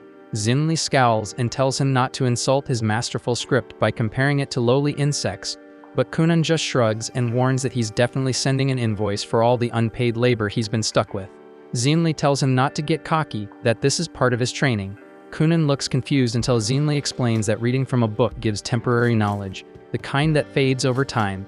But when your brain struggles to interpret something, and your hands physically write it down, the info sticks deeper, it becomes knowledge that's harder to lose. Kunon finally understands the point, giving a quiet nod as he realizes this roundabout method is still a form of training, even if it feels completely ridiculous. As evening rolls around, Zunli gets ready to head out again. He tells Kunon to make sure the rest of the work's done before his next visit. But just before he steps out, Kunon stops him and asks about some weird-looking markings on one of the memos, and they kinda look like a spell. Zunli pauses, thinking it over, and says it'd be faster to show than explain. He tells Kunon to swing by the capital next time, and he'll demonstrate it in person. Kunon lights up at the idea and immediately spins toward the princess, promising that he'll see her again soon. The following morning, Kunon makes his way back to the capital and gears up to enter the Black Tower once more. As soon as he shows up, the royal mages swarm him, excited to see him again and throwing out a barrage of questions. But before he can get a word in, Zunli appears and tells him to follow. Helga stops Zunli with a horrified look and asks if he's seriously planning to take Kunon into that room, the demon room, but Zunli doesn't bother with an answer. He just turns to Kunon and tells him to summon the waterbed. Kunon casts it without a hitch, and just like that, all the nosy students are out cold and snoring. As they continue walking up the stairs, Zunli suddenly turns to Kunon and asks if he knows anything about magical weapons. Kunon answers that magical weapons are special gear capable of channeling a user's magic. Zunli nods in approval and explains that there are mages out there whose sole job is to craft magical weapons specifically for the royal magicians. With that, he opens the door to his study, revealing a space buried in layers of dust and littered with scrolls from wall to wall. Kunon's eyes light up, practically buzzing with excitement as he dives into the mess, flipping through scroll after scroll, stumbling across tons of spells he's never seen or tried before. As he digs deeper into the pile, he finds a rare magic book, one that's only handed out to elite royal mages, and proudly announces that he's about to pull some good old-fashioned nepotism to get his hands on it. He spins around, grinning, and tells Zunli that he wants to stay here forever. Zunli chuckles and tells him he doesn't need to live there because one day, the whole place could be his if he wants it. Then he shifts focus to a box in the center of the room, explaining that he's been developing a magical device for months, and the diagram Kunon saw yesterday was actually a blueprint of that very invention. Kunon steps forward and opens the box, only to find nothing inside. Baffled, he looks up at Zunli and asks what this thing is even supposed to do. Zunli explains that he's working on a machine that can give people whatever they want without lifting a finger. For example, if someone wants an apple, the machine would produce it. Kunon's eyes light up again, saying he'd love something like that but with pancakes instead. Zunli nods and says that with Kunon's water magic, they can finally begin testing and maybe even release it to the public. He says his earth magic can handle the outer framework while Kunon's water control is perfect for crafting the delicate internal mechanics. Kunon realizes this thing might actually be a game changer and agrees to team up with him on the project. Not long after, they head downstairs for lunch, where the headmaster of the mages starts chatting with Kunon about a legendary school of wizardry and witchcraft, a place where mages from every corner of the world gather to study. Kunon's never even heard of it, and the idea gets him hyped, but Zunli tells him not to get ahead of himself. Only mages who are at least 12 years old are eligible to apply, and since Kunon's only 10 right now, there's nothing he can do yet. 2 years fly by since that moment, and the day finally comes for Zonli to put Kunon to the test. They stand before Mirika and the others, and Kunon braces himself, ready to respond to whatever Zonli's about to launch at him with his water magic. Zonli gives a knowing smile and fires off a flurry of earth spikes, hurtling straight at Kunon. Without missing a beat, Kunon combines multiple spells, forming droplets of water that absorb the impact and bounce the energy back in the form of a crashing wave that breaks right at Zonli's feet. Zonli grins and declares that Kunon has passed. And Kunon, now glowing with pride, is absolutely thrilled with joy hearing the words he's worked so hard for. After that, they head back inside the house where Aiko brings out a magic pot that instantly produces a freshly baked pie using nothing but magic. Mirika takes a bite and says it tastes like it just came straight out of the oven. Even Kunon admits that their invention has clearly been a massive success in the market, though he can't help complaining that he hasn't seen a single coin from it, with all the profits mysteriously ending up in Zonli's pockets. Later on, inside the study, Mirika looks around and points out that Kunon and Zonli have already worked together on more than 5 successful magical devices. Kunon adds that another one is currently in progress and that they've also published 5 new magic theories in their latest magic manual. Zonli turns to him and tells him not to worry about the unfinished device anymore, reminding him that he'll be turning 12 this spring and should start preparing for magic school. At first, Kunon flat out refuses to leave, insisting that Zonli is the only teacher he needs, but Zonli explains that as an earth magic user there's a limit to what he can teach him about water magic. On top of that, the world is vast, and the magic school is filled with incredibly powerful water mages. Kunon still hesitates, but Mirika gives him the final push, telling him to go out and become a great sorcerer. She promises that by the time they meet again, she'll have worked on herself too and become a woman worthy of standing beside him. Later that night, after saying his final goodbyes to Zonli, Kunon returns to his study and reflects on the past few years. He realizes that he's grown so used to sensing the world without using his eyes that he completely forgot his greatest dream, to create a pair of functioning eyes for himself. He understands that the only way to make that dream a reality is to grow stronger as a mage, and that can only happen if he's trained by a true water magic specialist. Several days pass as Kunon becomes consumed by the obsession of creating real eyes. He experiments non-stop, failing over and over again. Then one quiet morning, it finally clicks. He realizes he's been overthinking everything, chasing overly complex solutions when the answer was actually simple. All he needs is a mirror, something that can reflect the world and transmit that image directly to his brain, so he can comprehend what he's seeing. With that idea locked in, he immediately gets to work. And before long, he opens his eyes for the very first time in his life and takes in the scene before him. Tears begin to fall, another first, then he slowly walks around the room, staring at the books, then moves toward the window to see his own reflection. And that's when he notices a massive insect monster standing silently at his back. To his shock, the crab just stands there like a statue. And after a short while, Kunon starts to realize that this thing isn't really dangerous at all. Shrugging it off, he turns back to his invention and uses magic to summon a mirror right in front of him. Ever since he chose the path of magic, he'd made a personal vow. Once he finished crafting himself a new pair of eyes, the first thing he'd do was take a good, long look at the one person he couldn't stand himself. He remembers how his parents and the servants constantly went out of their way just to make sure he didn't end up hurt. As the mirror takes form, he finally opens his eyes and stares hard at his reflection. He notes that he's not very tall, and he doesn't even have the start of a beard, but then again, he's still just a kid. He turns back to the crab and tries to strike up a conversation, but the crab stays dead silent, still staring forward, completely motionless like before. Kunon calls out for Iko, and she shows up instantly without wasting a second. She doesn't even spare the crab a glance and jumps straight into asking Kunon if he needed anything. Then she spots a strange floating orb of magic next to him and, more importantly, sees that his eyes are open. Her eyes light up as she excitedly asks if he actually pulled it off and gave himself working eyes. Kunon grins and nods, and Iko immediately launches herself at him, cheering and hugging him hard. But in the process, she knocks the magical orb into the air, which spins wildly and leaves Kunon dizzy as hell. Laughing, she insists they tell his dad right away and says she's making a huge dinner tonight to celebrate him. Kunon looks back at the crab again, still staring with that same blank face, and briefly considers asking Iko to toss it in the pot and serve it up for dinner. He turns back toward her, then suddenly notices something strange. She seems to have a horn sticking out of her head. He squints and asks if she's seriously got a horn on her head. Iko laughs and tells him that the horn only pops up when she's pissed off, but disappears when she's feeling good. Kunon doesn't really know how to take that, but for some reason he can't picture Iko in his head with a horn at all. Then it hits him, if he's serious about leveling up his cold approach game and becoming a real natural charmer, he's got to start practicing now. So without missing a beat, he starts flirting, telling her the horn gives her a surprisingly fierce look. Iko stares at him, totally unsure how to respond to that, so they both just head outside like nothing happened. This is the first time Kunon can truly see the outside world with his own eyes, and he stands out in the open field, staring ahead at a breathtaking view of wide grassy plains, distant mountains, and a castle standing proudly in the center. But strangely enough, what he sees isn't what any normal person would. Instead, all the colors look flipped, like the settings are messed up and never calibrated properly. The sun appears pitch black to him. The bright blue sky looks like a faded purple, and the grass has turned into a pale, lifeless blue. Even Kunon feels uneasy because none of the books ever mentioned a black sun or a purple sky, and something clearly feels off. Iko walks up behind him, helps him put on a cloak to shield him from the cold, and tells him they should head toward his parents' manor to share the good news. Kunon finally decides to ask the question that's been bothering him for a while and asks if she can see the giant crab standing right behind him.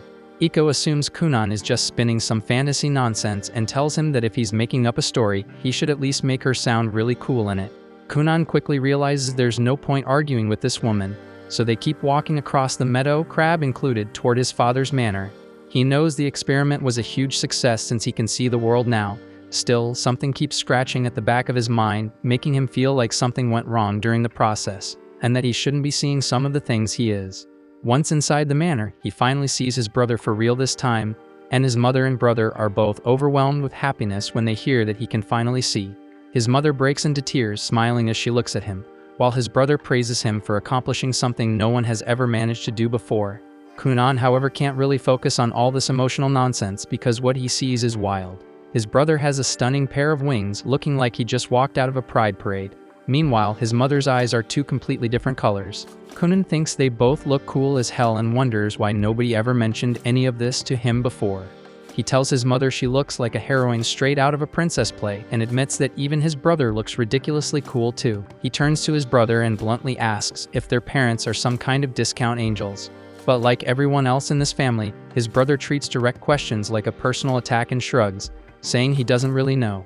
Kunon then turns to Iko and asks if people in this world can actually grow wings, only for her to dive into an overcomplicated explanation that answers everything except the question. She tells Kunon that everyone is born with wings, and he's just now unlocked his by reaching his full potential.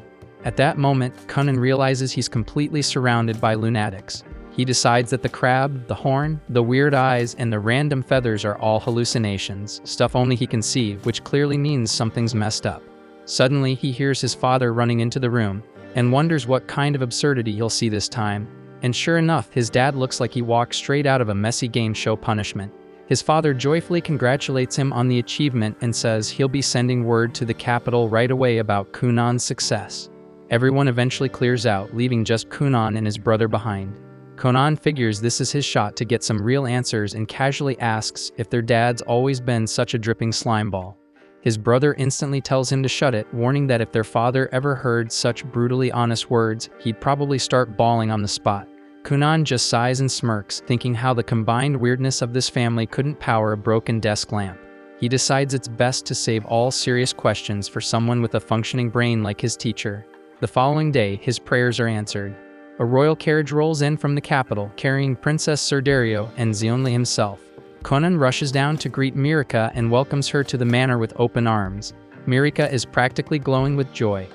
Thrilled that Kunon can finally see again, she praises him for accomplishing something no one else ever has. But Kunon still keeps his eyes shut tight, terrified that his future wife might look like a bug-eyed disaster. Mirika gently tells him to open his eyes, wanting him to see her for who she truly is. Kunon slowly opens his eyes and looks at her properly. He notices her dignified posture, her beautiful blonde hair gleaming in the sunlight like countless strands of gold, and her smile, soft and composed in a way that feels almost unreal. Just when he starts thinking that at least his fiancée doesn't have anything strange going on, he spots a single feather resting right on top of her head. He lets out a tired sigh at this absolute nonsense, but Mirika misunderstands it completely and starts feeling insecure, thinking he didn't like what he saw.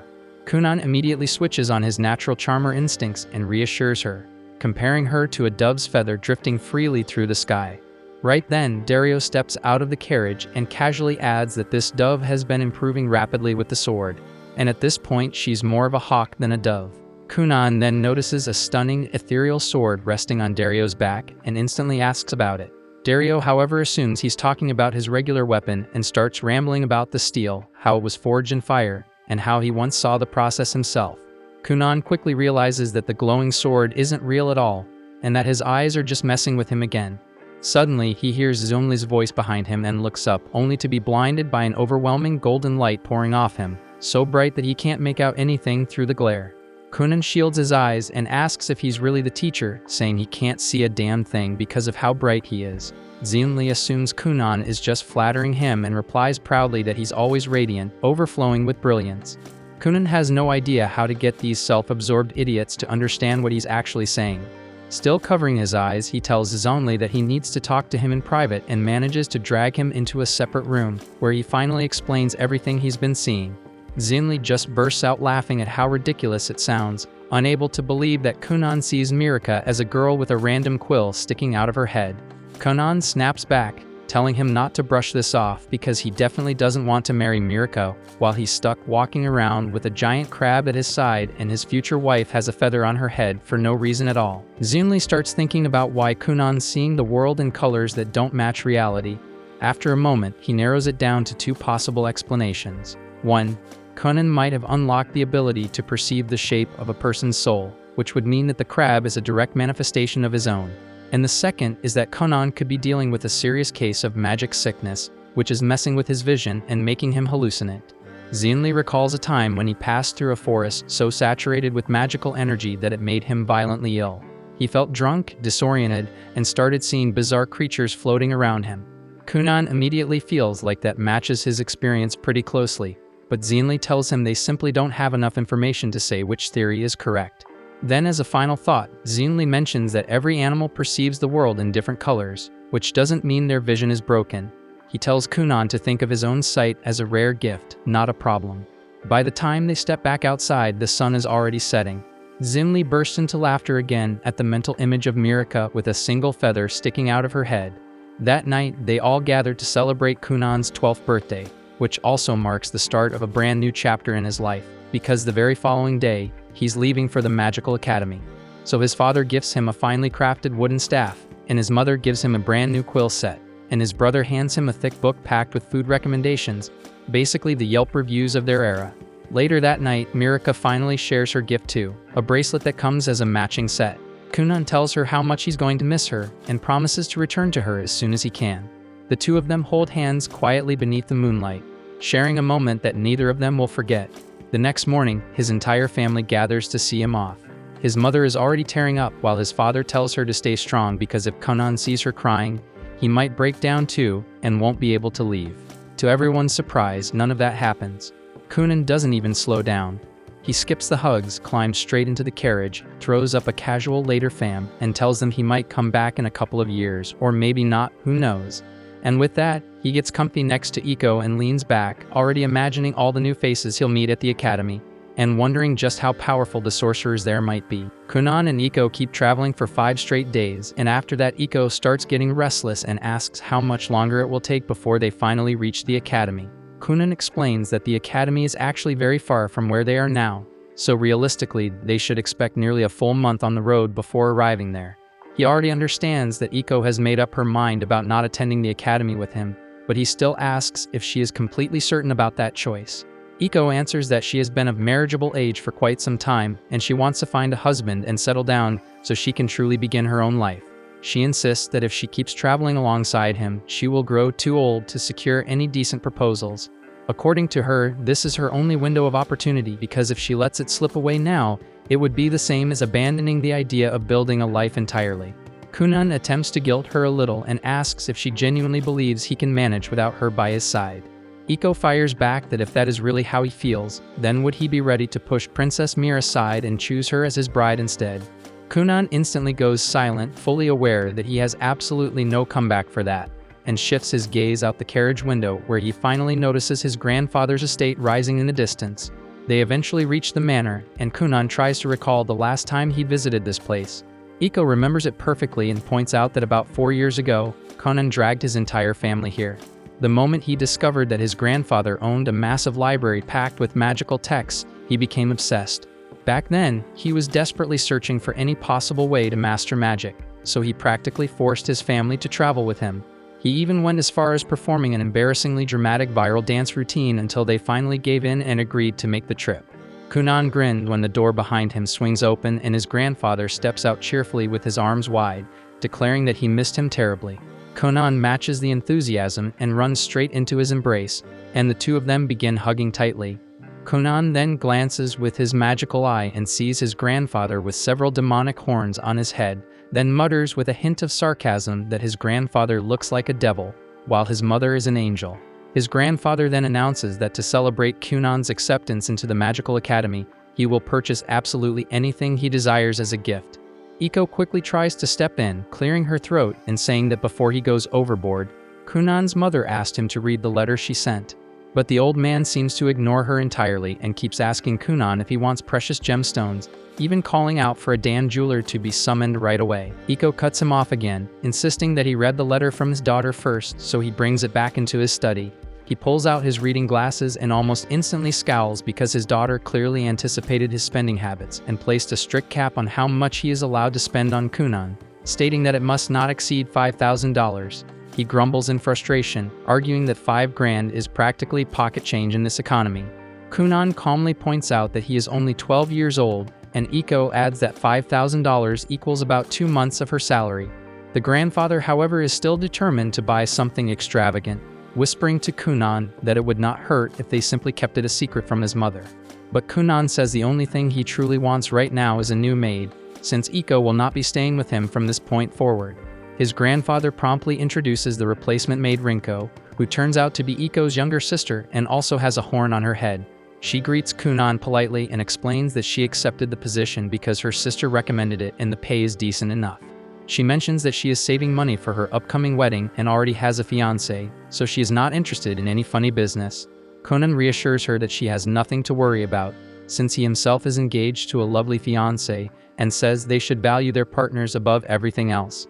Rinko nods, adding that she and her fiancé plan to open their own shop someday, so she is putting money aside for that dream too. Not long after, the maids begin setting up the dinner table. Rinko admits that she expected a spoiled, arrogant kid because he supposedly bears the hero's scar, but Kunon actually seems surprisingly laid back.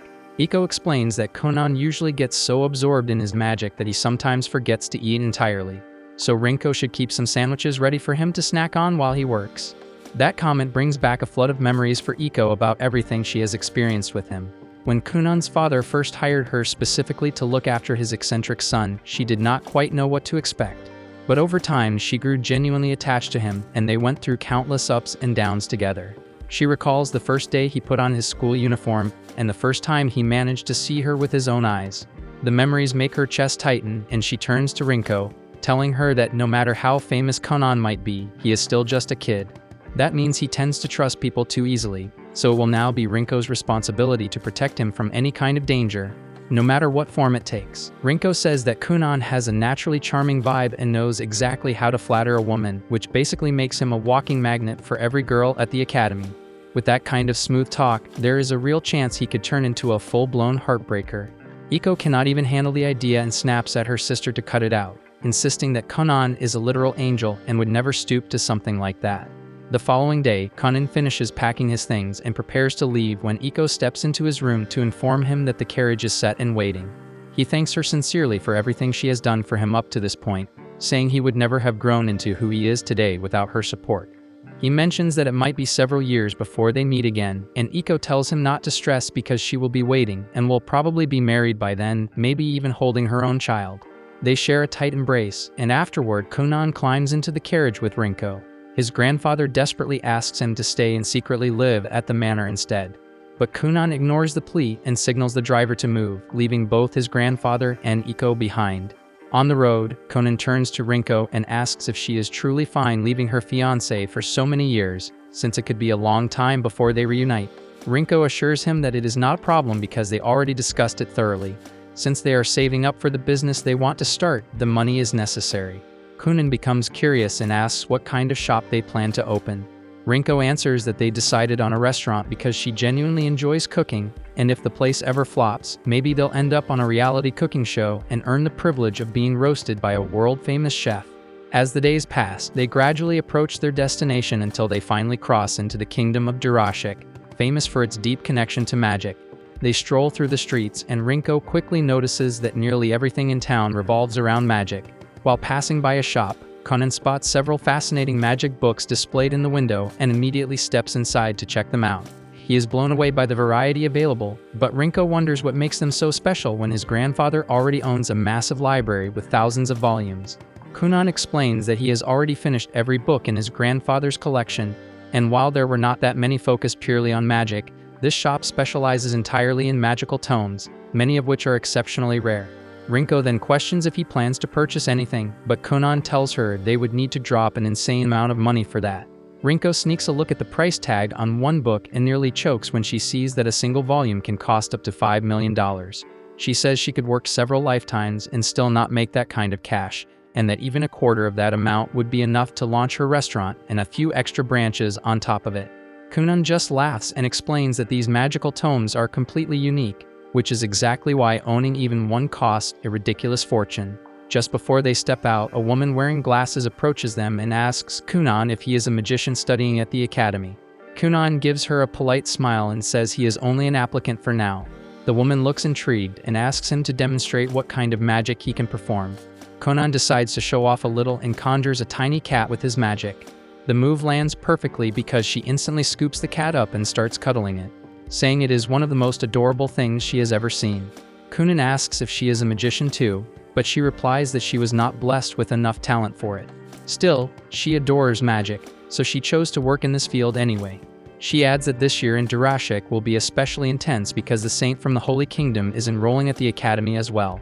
Then she brings out a book claiming it is a first edition written by the legendary sorcerer Zionli, and says she is willing to sell it to him at a generous discount. But Kunon politely refuses and walks out with Rinko.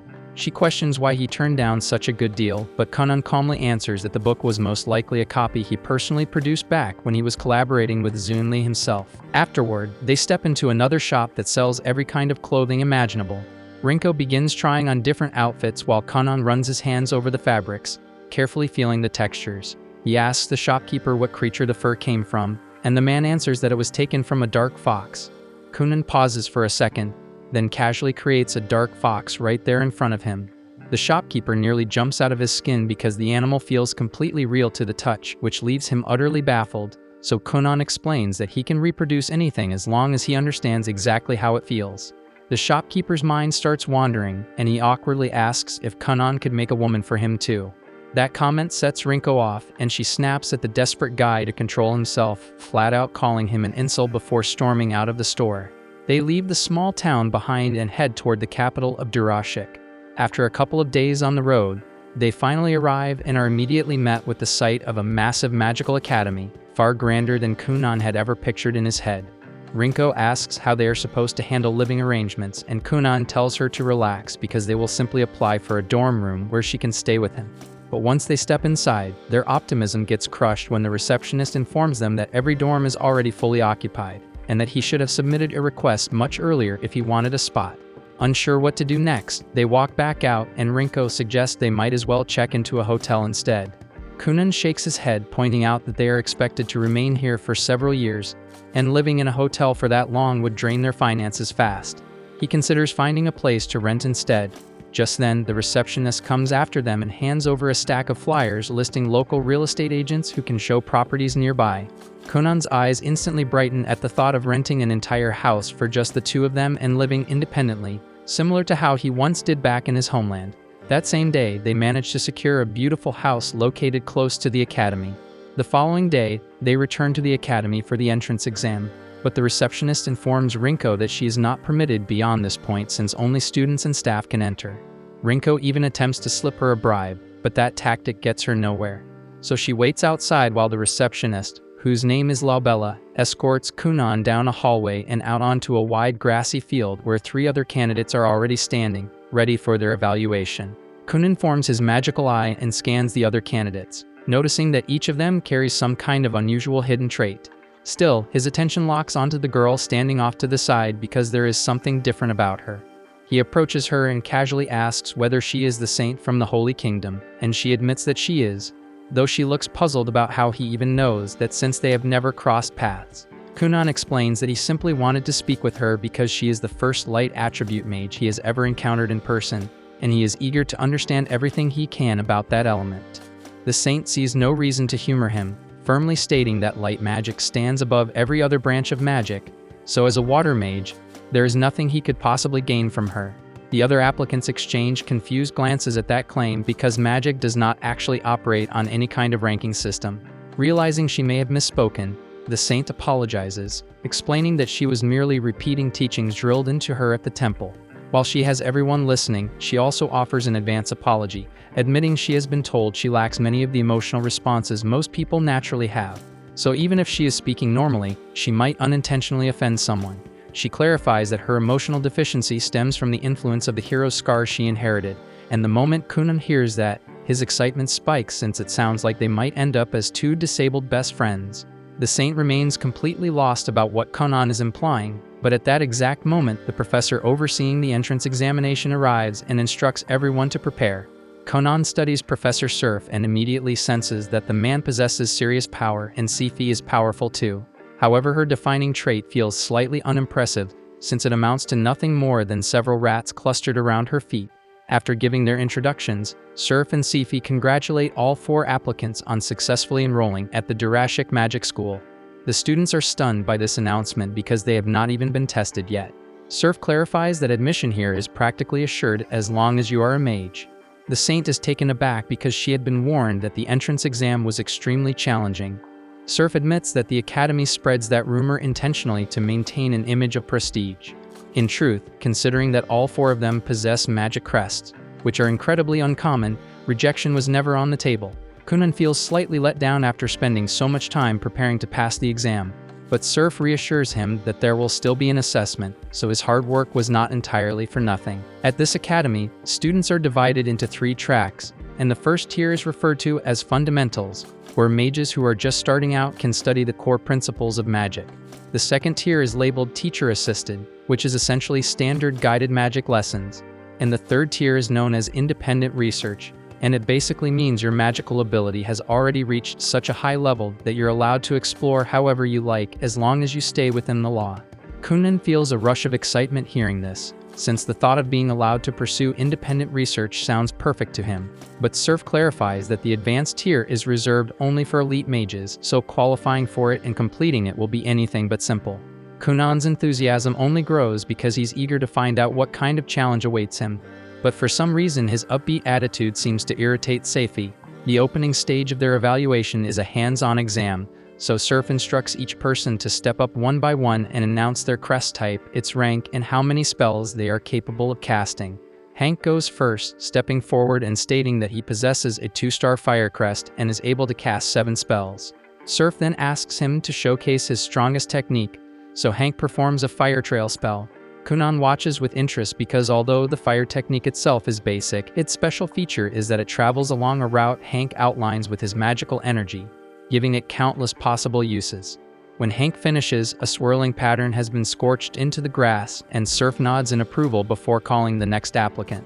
The next boy introduces himself as Rhea and explains that he holds a 2-star wind crest.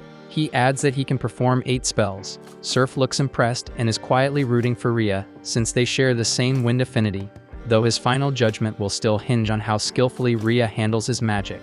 Rhea prepares to unleash his top spell, but before doing so, he cautions everyone to move back because it packs a bit of force.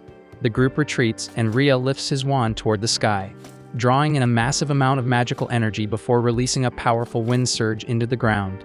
The technique he just demonstrated is intermediate level magic, pulling energy from above to generate a fierce gust, which leaves Kunon seriously impressed. The following applicant is Reyes, and she calmly announces that she possesses a 3-star light crest and can cast up to 5 spells. Her strongest technique is healing magic, but since nobody is hurt right now, she opts to demonstrate her second strongest ability instead, a concentrated beam of light used for offensive magic. Kunon is blown away because an attack made of pure light like that is nearly impossible to dodge unless you anticipate it before she even finishes casting. He is honestly curious to witness what other abilities her light element can unleash, but unfortunately it is already his turn to step forward. Kunon introduces himself and states that he carries a 2-star water crest, though he is limited to only 2 spells, the water sphere and the bubble technique. Surf is taken aback by this revelation, especially because he had been specifically instructed to make Kunon's examination unusually difficult. Kunon looks confused and asks what he means, so Surf explains that he received 2 separate letters of recommendation on Kunon's behalf. One came from the Grand Mage of Hulia, and the other was written by Zeonli. The moment Zeonli's name is mentioned, every student in the room reacts with surprise, since none of them realized Kunon had ties to such a renowned figure. Kunon is more shocked that everyone seems familiar with Zeonli, but Surf clarifies that nearly every academic mage knows that name. As it turns out, Seifi shares a somewhat strained past with Zeonli, which explains her cold attitude toward Kunon as his apprentice. In any case, because Zeonli himself requested that the difficulty of the exam be increased, Kunon shrugs and agrees without hesitation. Surf then initiates the test by forming a swirling wind barrier around his body and informs Kunon that his task is to overcome him under those conditions. The spectators immediately assume the challenge is hopeless. Kunon only commands basic-level water magic, and wind magic naturally deflects water spells with ease, making it seem impossible for him to break through Surf's defense. Yet Kunon simply gazes at Surf with mild dissatisfaction, as though he expected something far more demanding. Surf finds Kunon's bold confidence intriguing, but reminds him to actually pass the trial before criticizing it for being too simple, unless he is merely putting on an act. Kunon refuses to lose face in front of Reyes, especially since he still hopes to build a connection with her, so he accepts the challenge without hesitation and begins by summoning dozens of floating bubbles that surround Surf from every direction. Surf is genuinely impressed that Kunon managed to produce that many, but he brushes it off, saying it is useless because bubbles like that will never penetrate his barrier. Kunon, however, is not even close to finished and calmly increases the number of bubbles, dyeing them crimson and sending them spinning violently around Surf's shield. Now, if Surf dares to drop the barrier, he will instantly be swallowed and carried off by the raging bubble storm. Even then, Surf refuses to admit defeat and tells Kunon he will need to raise the stakes if he wants to win. Kunon simply forms a chair out of water beneath himself and sits down like he has all the time in the world, telling Surf that the fight is practically settled already. He explains that he can maintain this bubble vortex for 2 full days without stopping, and since there is no time restriction, he is more than happy to wait until Surf collapses from exhaustion. After all, a spell like that barrier must be draining a ridiculous amount of mana, so Kunon estimates Surf can only hold it for half a day at best. As much as it irritates him, Surf realizes Kunon has outplayed him completely, so he admits defeat and Kunon finally disperses the swirling bubble vortex. The moment it ends, Kunon immediately turns toward Reyes and starts pressing her to show him more of her magic.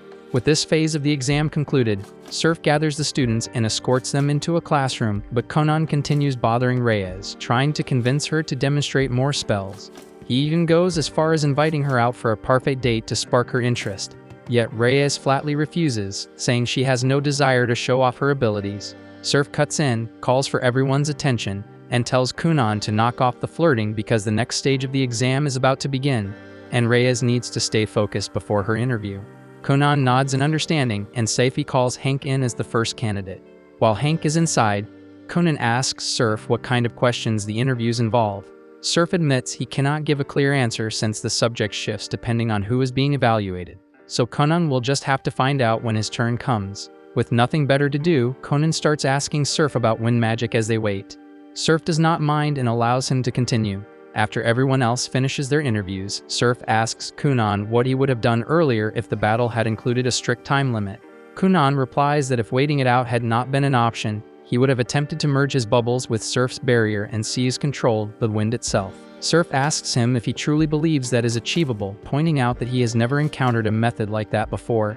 Kunon admits he has never actually tested it, but his instincts tell him it should be possible, since seizing control of a spell from within ought to be far simpler than attempting to override it from the outside. In his opinion, water magic is the most adaptable element because it can slip through and infiltrate almost anything, though he cannot declare it the strongest yet since he still has not worked out the precise mechanics required to push it that far. At last, it is Kunon's turn for the interview, and Seifi arrives to escort him to the designated room. When they reach the entrance, Kunon pauses, slightly confused because his magical perception cannot detect anything beyond the door. He asks Seifi to describe what is inside. Only then does she remember that Kunon is blind, and she quickly apologizes before explaining that the interior resembles nighttime. She offers to guide him in if he cannot see, but Kunon reassures her that he will manage and steps inside on his own.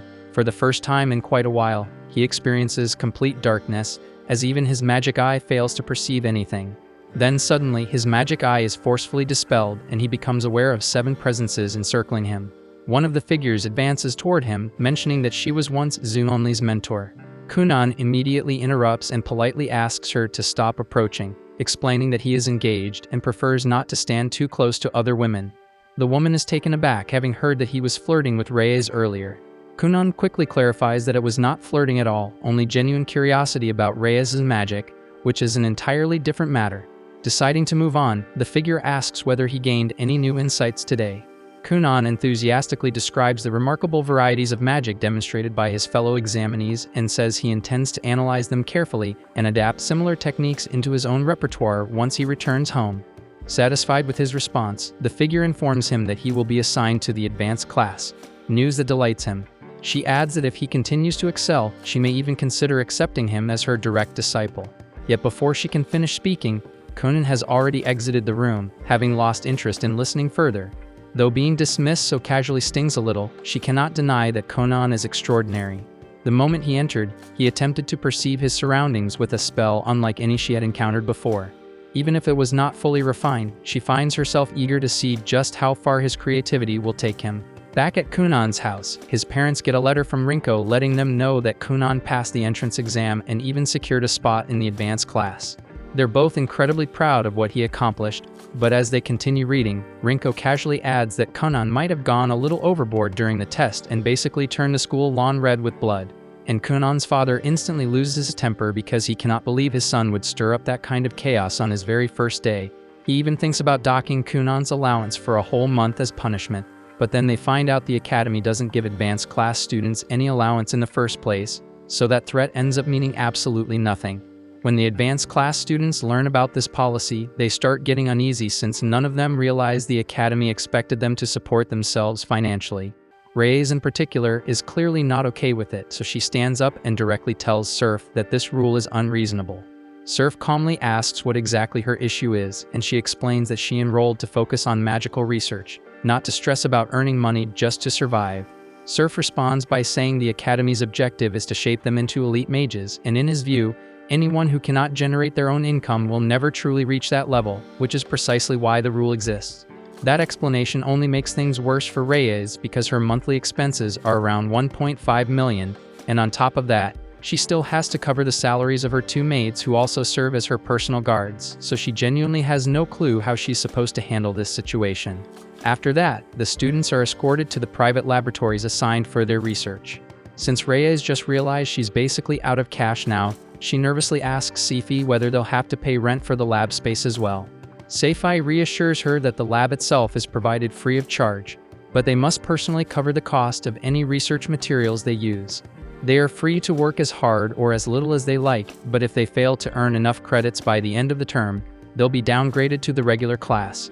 Credits are awarded for accomplishments that receive a professor's approval, so Seifi wishes them good luck because the semester will not be easy. Kunon, however, feels completely confident. He's already earning a massive amount of royalty income from his joint publications with Zunli, and if he ever finds himself short on funds, he can always pick up work as a magic engineer. He then asks Reyes what kind of job she might consider doing with her magic and casually suggests they talk it over while grabbing dessert at a parfait shop. But Reyes immediately rejects the offer. Later that evening, Kunon is at home when Rinko steps outside to call him in for dinner, but she quickly notices he seems a bit down. So she asks him what's bothering him. Kunon admits he feels discouraged because Reyes keeps rejecting his invitations no matter how many times he tries. So Rinko decides to offer him some honest advice. She tells him that if Reyes continues to refuse, he needs to know when to step back because pushing too hard can seem disrespectful and will only drive her farther away. Kunon says he gets it, so Rinko changes the subject and asks whether he'll manage now that he has to earn his own money without an allowance. Kunon understands exactly why she's asking, so he reassures her that he'll still be able to cover her wages, so she doesn't have to stress about it, and Rinko feels relieved hearing that. Still, not everyone is as fortunate as Kunon, because at that very moment Reyes is having dinner with her maids. Now that it's officially confirmed she isn't allowed to receive any money or food from her family, they're stuck in a difficult situation. One of the maids feels guilty and tells Reyes she's willing to work without pay for a while. Reyes is glad to hear that since it would ease some of the pressure on her, but the maid quickly takes it back because she genuinely depends on her salary. In most cases, a mage in this position would simply use their magic to make money. But Reyes doesn't have that option because the church strictly forbids her from profiting off her healing magic, so she's honestly in a really bad spot. The following morning, Reyes drags herself to school looking exhausted after staying up all night trying to figure out how she's going to afford her expenses. While walking through the hallway, she notices a long line of students gathered outside Kunon's lab. Curious, she asks what's happening, and they tell her that Kunon recently launched a business and it's wildly popular. She watches as an incredibly tired girl pays Kunon for a 60-minute sleep session, and after registering her, Kunon escorts her into the lab to get everything prepared. The rest of the students wait impatiently for their turns, but Kunon's lab space is limited and all the time slots are already taken, so he apologizes and explains they'll need to wait another 30 minutes for an opening. The noise and crowd catch the attention of Surf and Seifi, who come over to see what's going on, and they're genuinely impressed by how successful Kunon's little venture has become. Surf then turns to Kunon and asks him what exactly he's running here, so Kunon calmly explains that it's a sleep haven. He packed his lab with a dozen enchanted waterbeds, and because they're ridiculously comfortable, any student wrecked by research-driven insomnia can finally get proper rest. He came up with the idea because he understands better than anyone how brutal intense research can be on your sleep cycle, which is why he was sure there'd be no shortage of customers, even if he can only handle a handful at a time due to limited space. After listening to Kunon's proposal, even Surf gets sold on it, so he offers to secure a larger lab for him. In return, he asks that Kunon allow the professors to pay for the service too, since almost everyone in the faculty is chronically sleep-deprived. Kunon admits he'd feel slightly awkward charging professors for something like this, but Surf reassures him that it's completely fine and that they'd gladly pay without hesitation. Just like that, Kunon's little venture earns recognition across the entire academy, and every customer walks out singing its praises because they feel fully refreshed afterward. The glowing feedback attracts a non-stop stream of new clients, so Kunon is seriously stacking up profits. Still, a few students start watching him a little too closely, mostly because he happens to be Zionli's disciple. Later at Reyes' residence, the lights go out because she couldn't cover the magical electricity fee, and the situation begins to weigh heavily on her since she never imagined life would get this rough.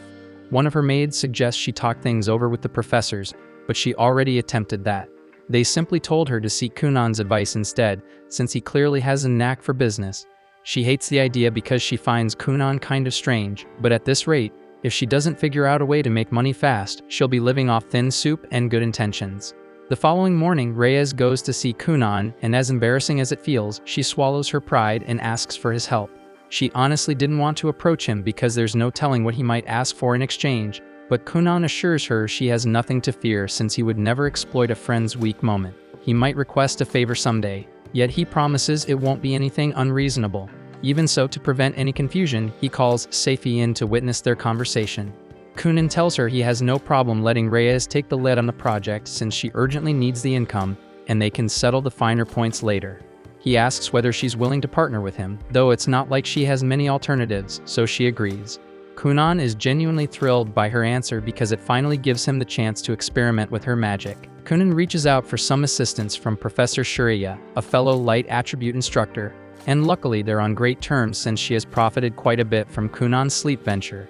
She informs him that she successfully secured the seeds he requested, then places them in his hands. When Kunon lifts the lid of the box, Reyes is taken aback to discover Shishilla seeds inside. Shishilla is a holy herb of immense worth, so Kunon intends to cultivate them so Reyes can market them for solid earnings. Reyes immediately objects, explaining that Shishilla seeds only take root in consecrated ground. However, Kunon had already looked into the matter and found that Holy Land simply refers to soil infused with natural holy and purification magic, so he reasons they can replicate those conditions by having Reyes activate her Holy Sanctum spell. Shiraya is curious to see whether the plan succeeds, so the three of them stand by while Reyes performs the spell under Kunon's guidance. Moments later, a radiant barrier of sacred light surrounds the seeds and they begin to germinate, so both Sorcerer and Kunon are thrilled that the trial worked. Kunon eagerly starts recording every detail he observes from Reyes' spell casting. Watching him beam with excitement makes Reyes realize that all the times he kept pestering her, he probably was not attempting to woo her at all. He was simply fascinated by experimenting with her magic. That said, it is only partly true because although Kunon has no romantic intentions, he never skips the opportunity to tease. While drafting his notes, he catches Reyes staring and casually asks whether she has secretly fallen for him, but she flatly denies it. Kunon already knows Reyes is strapped for cash, so he suggests she could launch a healing service since countless people would gladly pay for medical restoration, but Reyes explains she cannot as the church strictly forbids using holy healing abilities for personal profit. Hearing that, Kunon searches for other options and mentions that certain scholars at the academy are willing to compensate those who gather experimental data, yet mastering that field would demand too much time given Reyes' urgent money troubles. Then Kunon gets another idea and asks whether any doctrine prohibits her from monetizing purification magic. Since the church's rules do not address that, he proposes partnering with Reyes to create a magical tool together. At that moment, Sorcerer interrupts and advises Kunon to ease up, pointing out that while his intentions are kind, shared patent rights over enchanted items can become complicated fast, so it would be wiser for him to think the arrangement through more carefully. Kunon feels a wave of relief when the experiment succeeds because it means his $1 million investment wasn't thrown straight into the fire. Reyes looks confused and asks what he means, so Sorcerer calmly explains that each Shishila seed costs 200,000, since students have to pay for all their own research materials. Reyes didn't have that kind of cash, so Kunon covered the full $1 million himself to make the experiment happen, planning to get his money back only after they sold the medicine if everything worked, which also means he was fully prepared to eat the loss if the whole thing failed. Hearing that, Reyes feels genuinely touched and she turns to thank Kunon from the bottom of her heart for having her back like that. With the growing part done, the next step is turning the herb into actual medicine, so Sorcerer guides them through the preparation method, and with a bit of support from Kunon's bubble magic, several Shishila pills are successfully refined. After that, they head out to find a buyer, and Kunon helps Reyes lock in a contract worth $2 million per batch, basically solving her money problems in one move. To celebrate, Kunon decides to take Reyes and her maids out for lunch. The maids are overflowing with gratitude, since thanks to him they can finally start earning again, and considering they've been barely scraping by for days, Kunon generously tells them to order whatever they like from the menu, wanting to treat them properly for once. A few hours later though, Kunon looks completely drained because that treat ended up costing him 220,000. Sure, he told them to pick anything, but he definitely didn't expect them to casually start adding expensive wine to the table. He silently vows to be way more specific next time he offers something for free. Still recovering from the damage to his wallet, he heads back toward his lab, only to find Hank and Rhea waiting outside his door. He asks what's going on, and they admit they're struggling to figure out how to earn money using their own magic, so they were hoping he might give them some guidance. Kunon almost brushes them off at first, but they look genuinely stuck, so he agrees to help on one condition. They assist him with a few experiments. He asks Hank to use his fire magic to cook bacon properly, and tells Rhea to experiment with wind magic to see if he can achieve controlled flight. At the same time, inside Kunon's sleep sanctuary, the three girls who have been secretly keeping tabs on him unexpectedly run into one another. The moment they lock eyes, it becomes obvious they're all interested in the same person, and the atmosphere turns tense fast. After a month, Kunon presents his newest creation to the professors, explaining that it is a furless rat plush he designed for his sleep clients to hold while they rest. He came up with it after hearing feedback that even with his waterbed, some people still struggle to drift off without the proper kind of cushion, so he decided to solve that issue himself. He asks if anyone wants to test it out, but Surf gently refuses, saying he has a bad feeling that if he grabs that thing, it will be so unbelievably soft that he will never want to release it.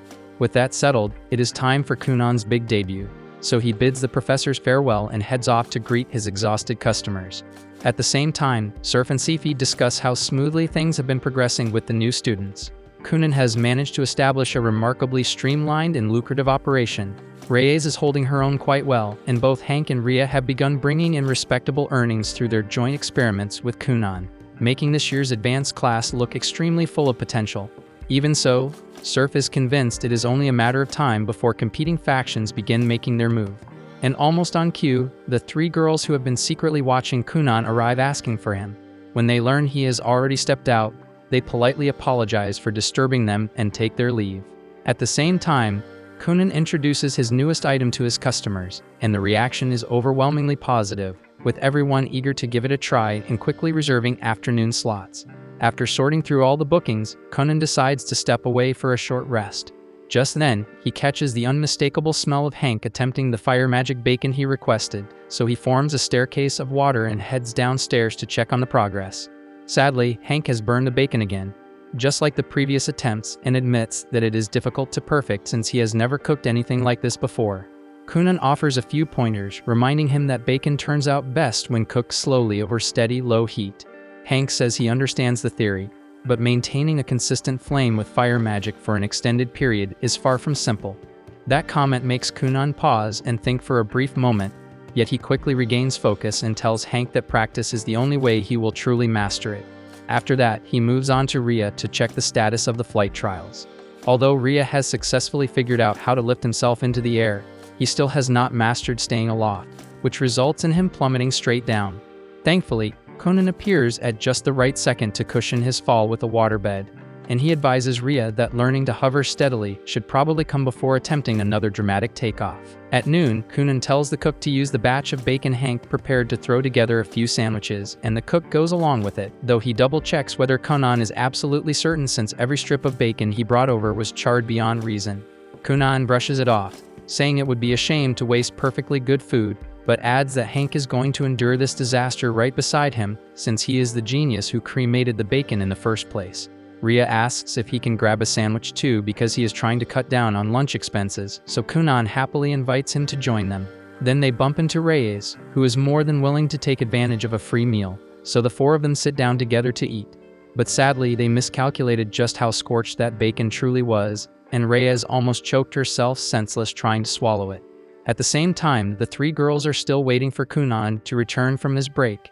The second he comes back, they hurry toward him since they have something important to discuss. But the surrounding customers immediately shout at them for skipping the line and order them to move to the back.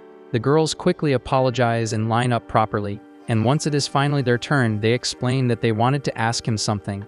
However, their attention is stolen by Kunon's new pillow advertisement, and the moment he starts describing the custom pillow he invented, they completely forget why they came and decide instead to book a few hours of sleep with the premium package included. At the same time, Hank has resumed his bacon trials, and following Kunon's advice, he is concentrating much harder on maintaining a lower flame. Nearby, Rhea keeps training his floating control, while Reyes focuses on preparing a fresh set of sacred herbs. Seifi feels relieved seeing that everything appears to be running smoothly, yet Reyes admits she still cannot grasp how forcing them to earn their own income is supposed to improve them as sorcerers. Seifi clarifies that mages like Reyes and the others have probably spent their entire childhoods doing nothing but research, supported financially by their families. But once they step into society, a mage can easily find themselves short on funds. And in that situation, there will always be questionable individuals ready to exploit their desperation. Reyes finally understands the reasoning behind the rule, and Seifi is pleased by that, though she suddenly recalls that recruitment season has just begun, so she casually asks Reyes whether any faction has tried to approach her. Surprisingly, Reyes says no one has contacted her at all, and the same applies to Kunon and the rest, which puzzles Seifi because she was convinced rival groups would be scrambling to secure new talent. In truth, the factions did dispatch recruiters, but those recruiters are currently fast asleep, completely unaware of why their plans have stalled. The following morning, Kunon and the others gather at lunch to talk through this entire faction issue. From what Reyes has picked up, these factions are organized groups made up of students from the advanced class. The three biggest among them are the Ability faction, the Harmony faction, and the Rationality faction. In simple terms, they function as cooperative networks for mages, especially useful when running large-scale experiments that need multiple participants, though the only thing drifting through Kunon's mind is the idea of teaming up with a crowd of girls doting all over him. Students are free to join whichever faction they prefer or not join one at all. Hank has already decided to set his sights on the Harmony faction, but the rest of them are still unsure which path would suit them best. For the moment, Kunon proposes they focus on eating today's bacon sandwiches, and Hank looks noticeably pleased since he managed not to char this batch into oblivion. But once everyone takes a bite, they quickly realize that while the bacon isn't burned this time, it tastes terrible anyway because it's overloaded with salt. meaning Hank still has a long way to go with his cooking technique. Afterward, the leaders of the different factions discover that their recruiters apparently spent the entire previous day sleeping instead of recruiting anyone, so they resolve to handle the matter personally. By coincidence, they bump into one another in the academy hallways.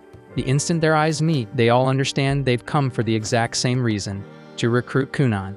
To avoid open conflict, they agree to settle it with a small game to determine who earns the right to approach him first.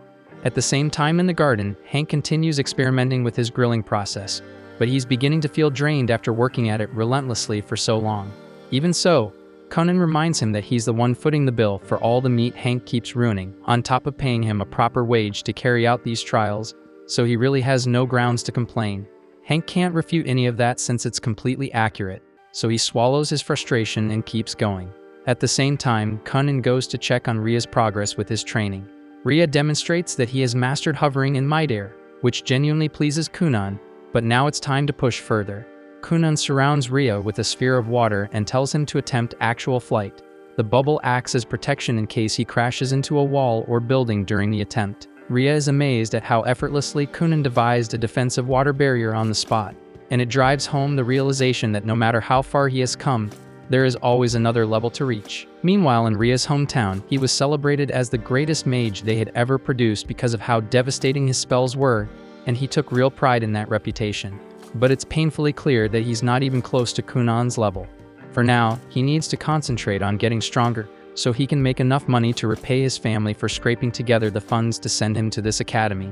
He's just about to head out when a massive blast echoes in the distance, and both he and Kunon spot what looks like a magical clash erupting beyond the line of trees. The ones throwing down are the three leading faction heads, and they're all desperate to claim the honor of speaking to Kunon first. So they're unleashing their strongest spells at one another while shielding themselves from incoming attacks, all to prove who can endure the longest. Kunon and Ria have no clue what sparked the fight over there, but Kunon thinks it actually looks entertaining, and he figures he'd like to try something like that himself one day. At the same time, Hank is still grinding away at perfecting his fire magic cooking technique, debating whether he should crank up the heat or dial it back to get a better outcome. Then Kunon suddenly appears behind him and tells Hank he's disappointed with how rigid his creative approach has been. So far, all Hank has done is tweak the temperature of the flames he produces, and honestly, that's dull to watch. Kunon only agreed to bankroll this experiment because he wanted to witness a more inventive use of fire magic, so he tells Hank he needs to start thinking beyond the obvious if he plans to break through this wall. At that moment, Surf calls out to Kunon and asks him to urgently set up a waterbed for a professor who is completely exhausted from lack of sleep, so Kunon forms a staircase out of water and ascends to the window to lend a hand. Watching Kunon manipulate water, transforming liquid into solid steps, makes Hank realize he hasn't been tapping into the full scope of fire magic at all. Sure, he can regulate the flame's intensity, but he can also alter its color and even its scent, and that sparks a brilliant idea. There's no reason he couldn't produce a flame that carries the perfect aroma for bacon. Pushing the concept further, he might even be able to infuse the meat itself with distinct flavors using that same technique, so he gets ready to attempt it one more time. But before he can start, a member of the Harmony faction suddenly approaches him and asks if he would consider joining them. At the same moment, Ria is in the middle of his very first flight exam. But staying airborne is way tougher than he ever imagined because he keeps smashing straight into buildings. He finally loses control and slams into the ground, and while he's trying to catch his breath, a recruiter from the Rationality faction approaches him and explains that if he wants to fly properly, he shouldn't be forcing the wind to obey him. Instead, he needs to let the current move naturally and simply steer it around his body, and the instant Ria actually looks at her, he's completely head over heels. Not long after that, the group meets up for lunch like they always do, and to everyone's shock, today's sandwiches are genuinely delicious, so they immediately praise Hank for pulling it off.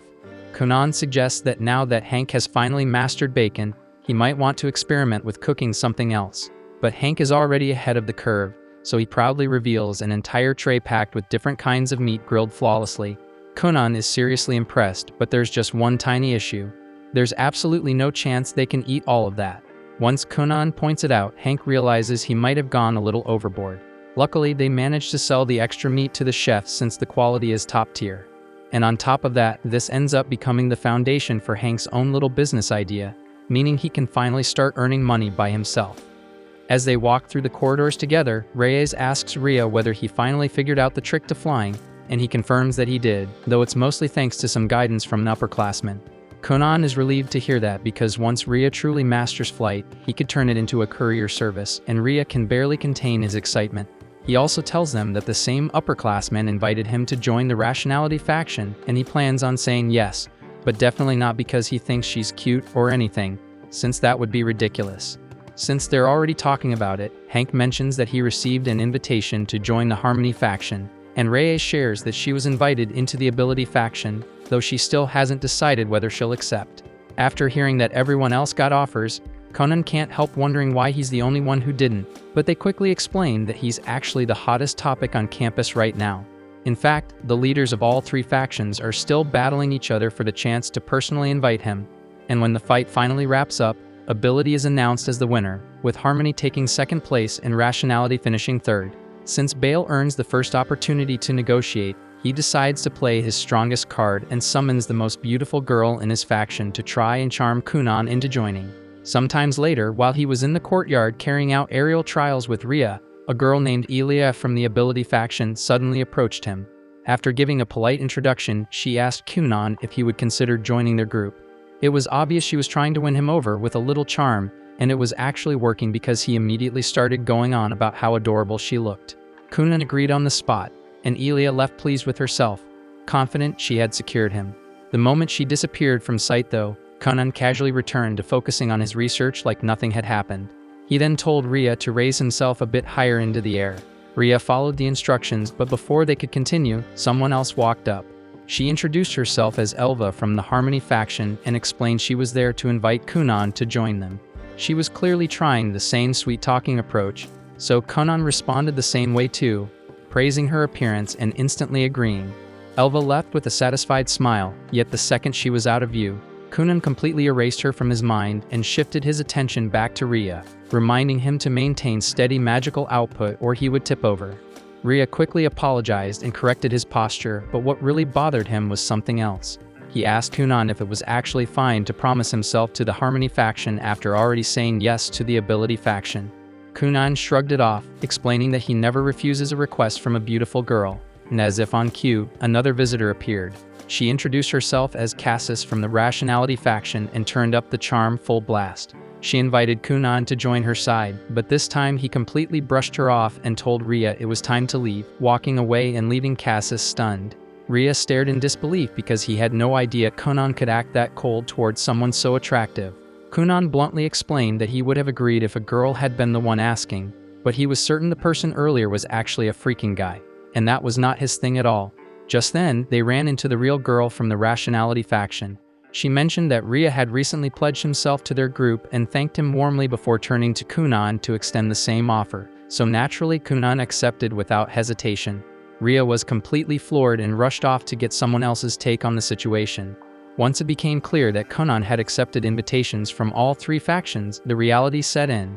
Even though the factions were relatively calm at the moment, once word spread that Kunon had promised himself to every single one of them, it was almost guaranteed to blow up into a massive disaster. Meanwhile, over in the Ability faction building, Bale is holding a party to celebrate Bale's convincing Kunon to join their guild. He tells her she did a great job, and everyone cheers for her. But all of a sudden, the hall doors swing open as the members of the Rationality faction barge in, and Cassis immediately starts accusing Elia of lying about getting Kunon to join the Ability faction.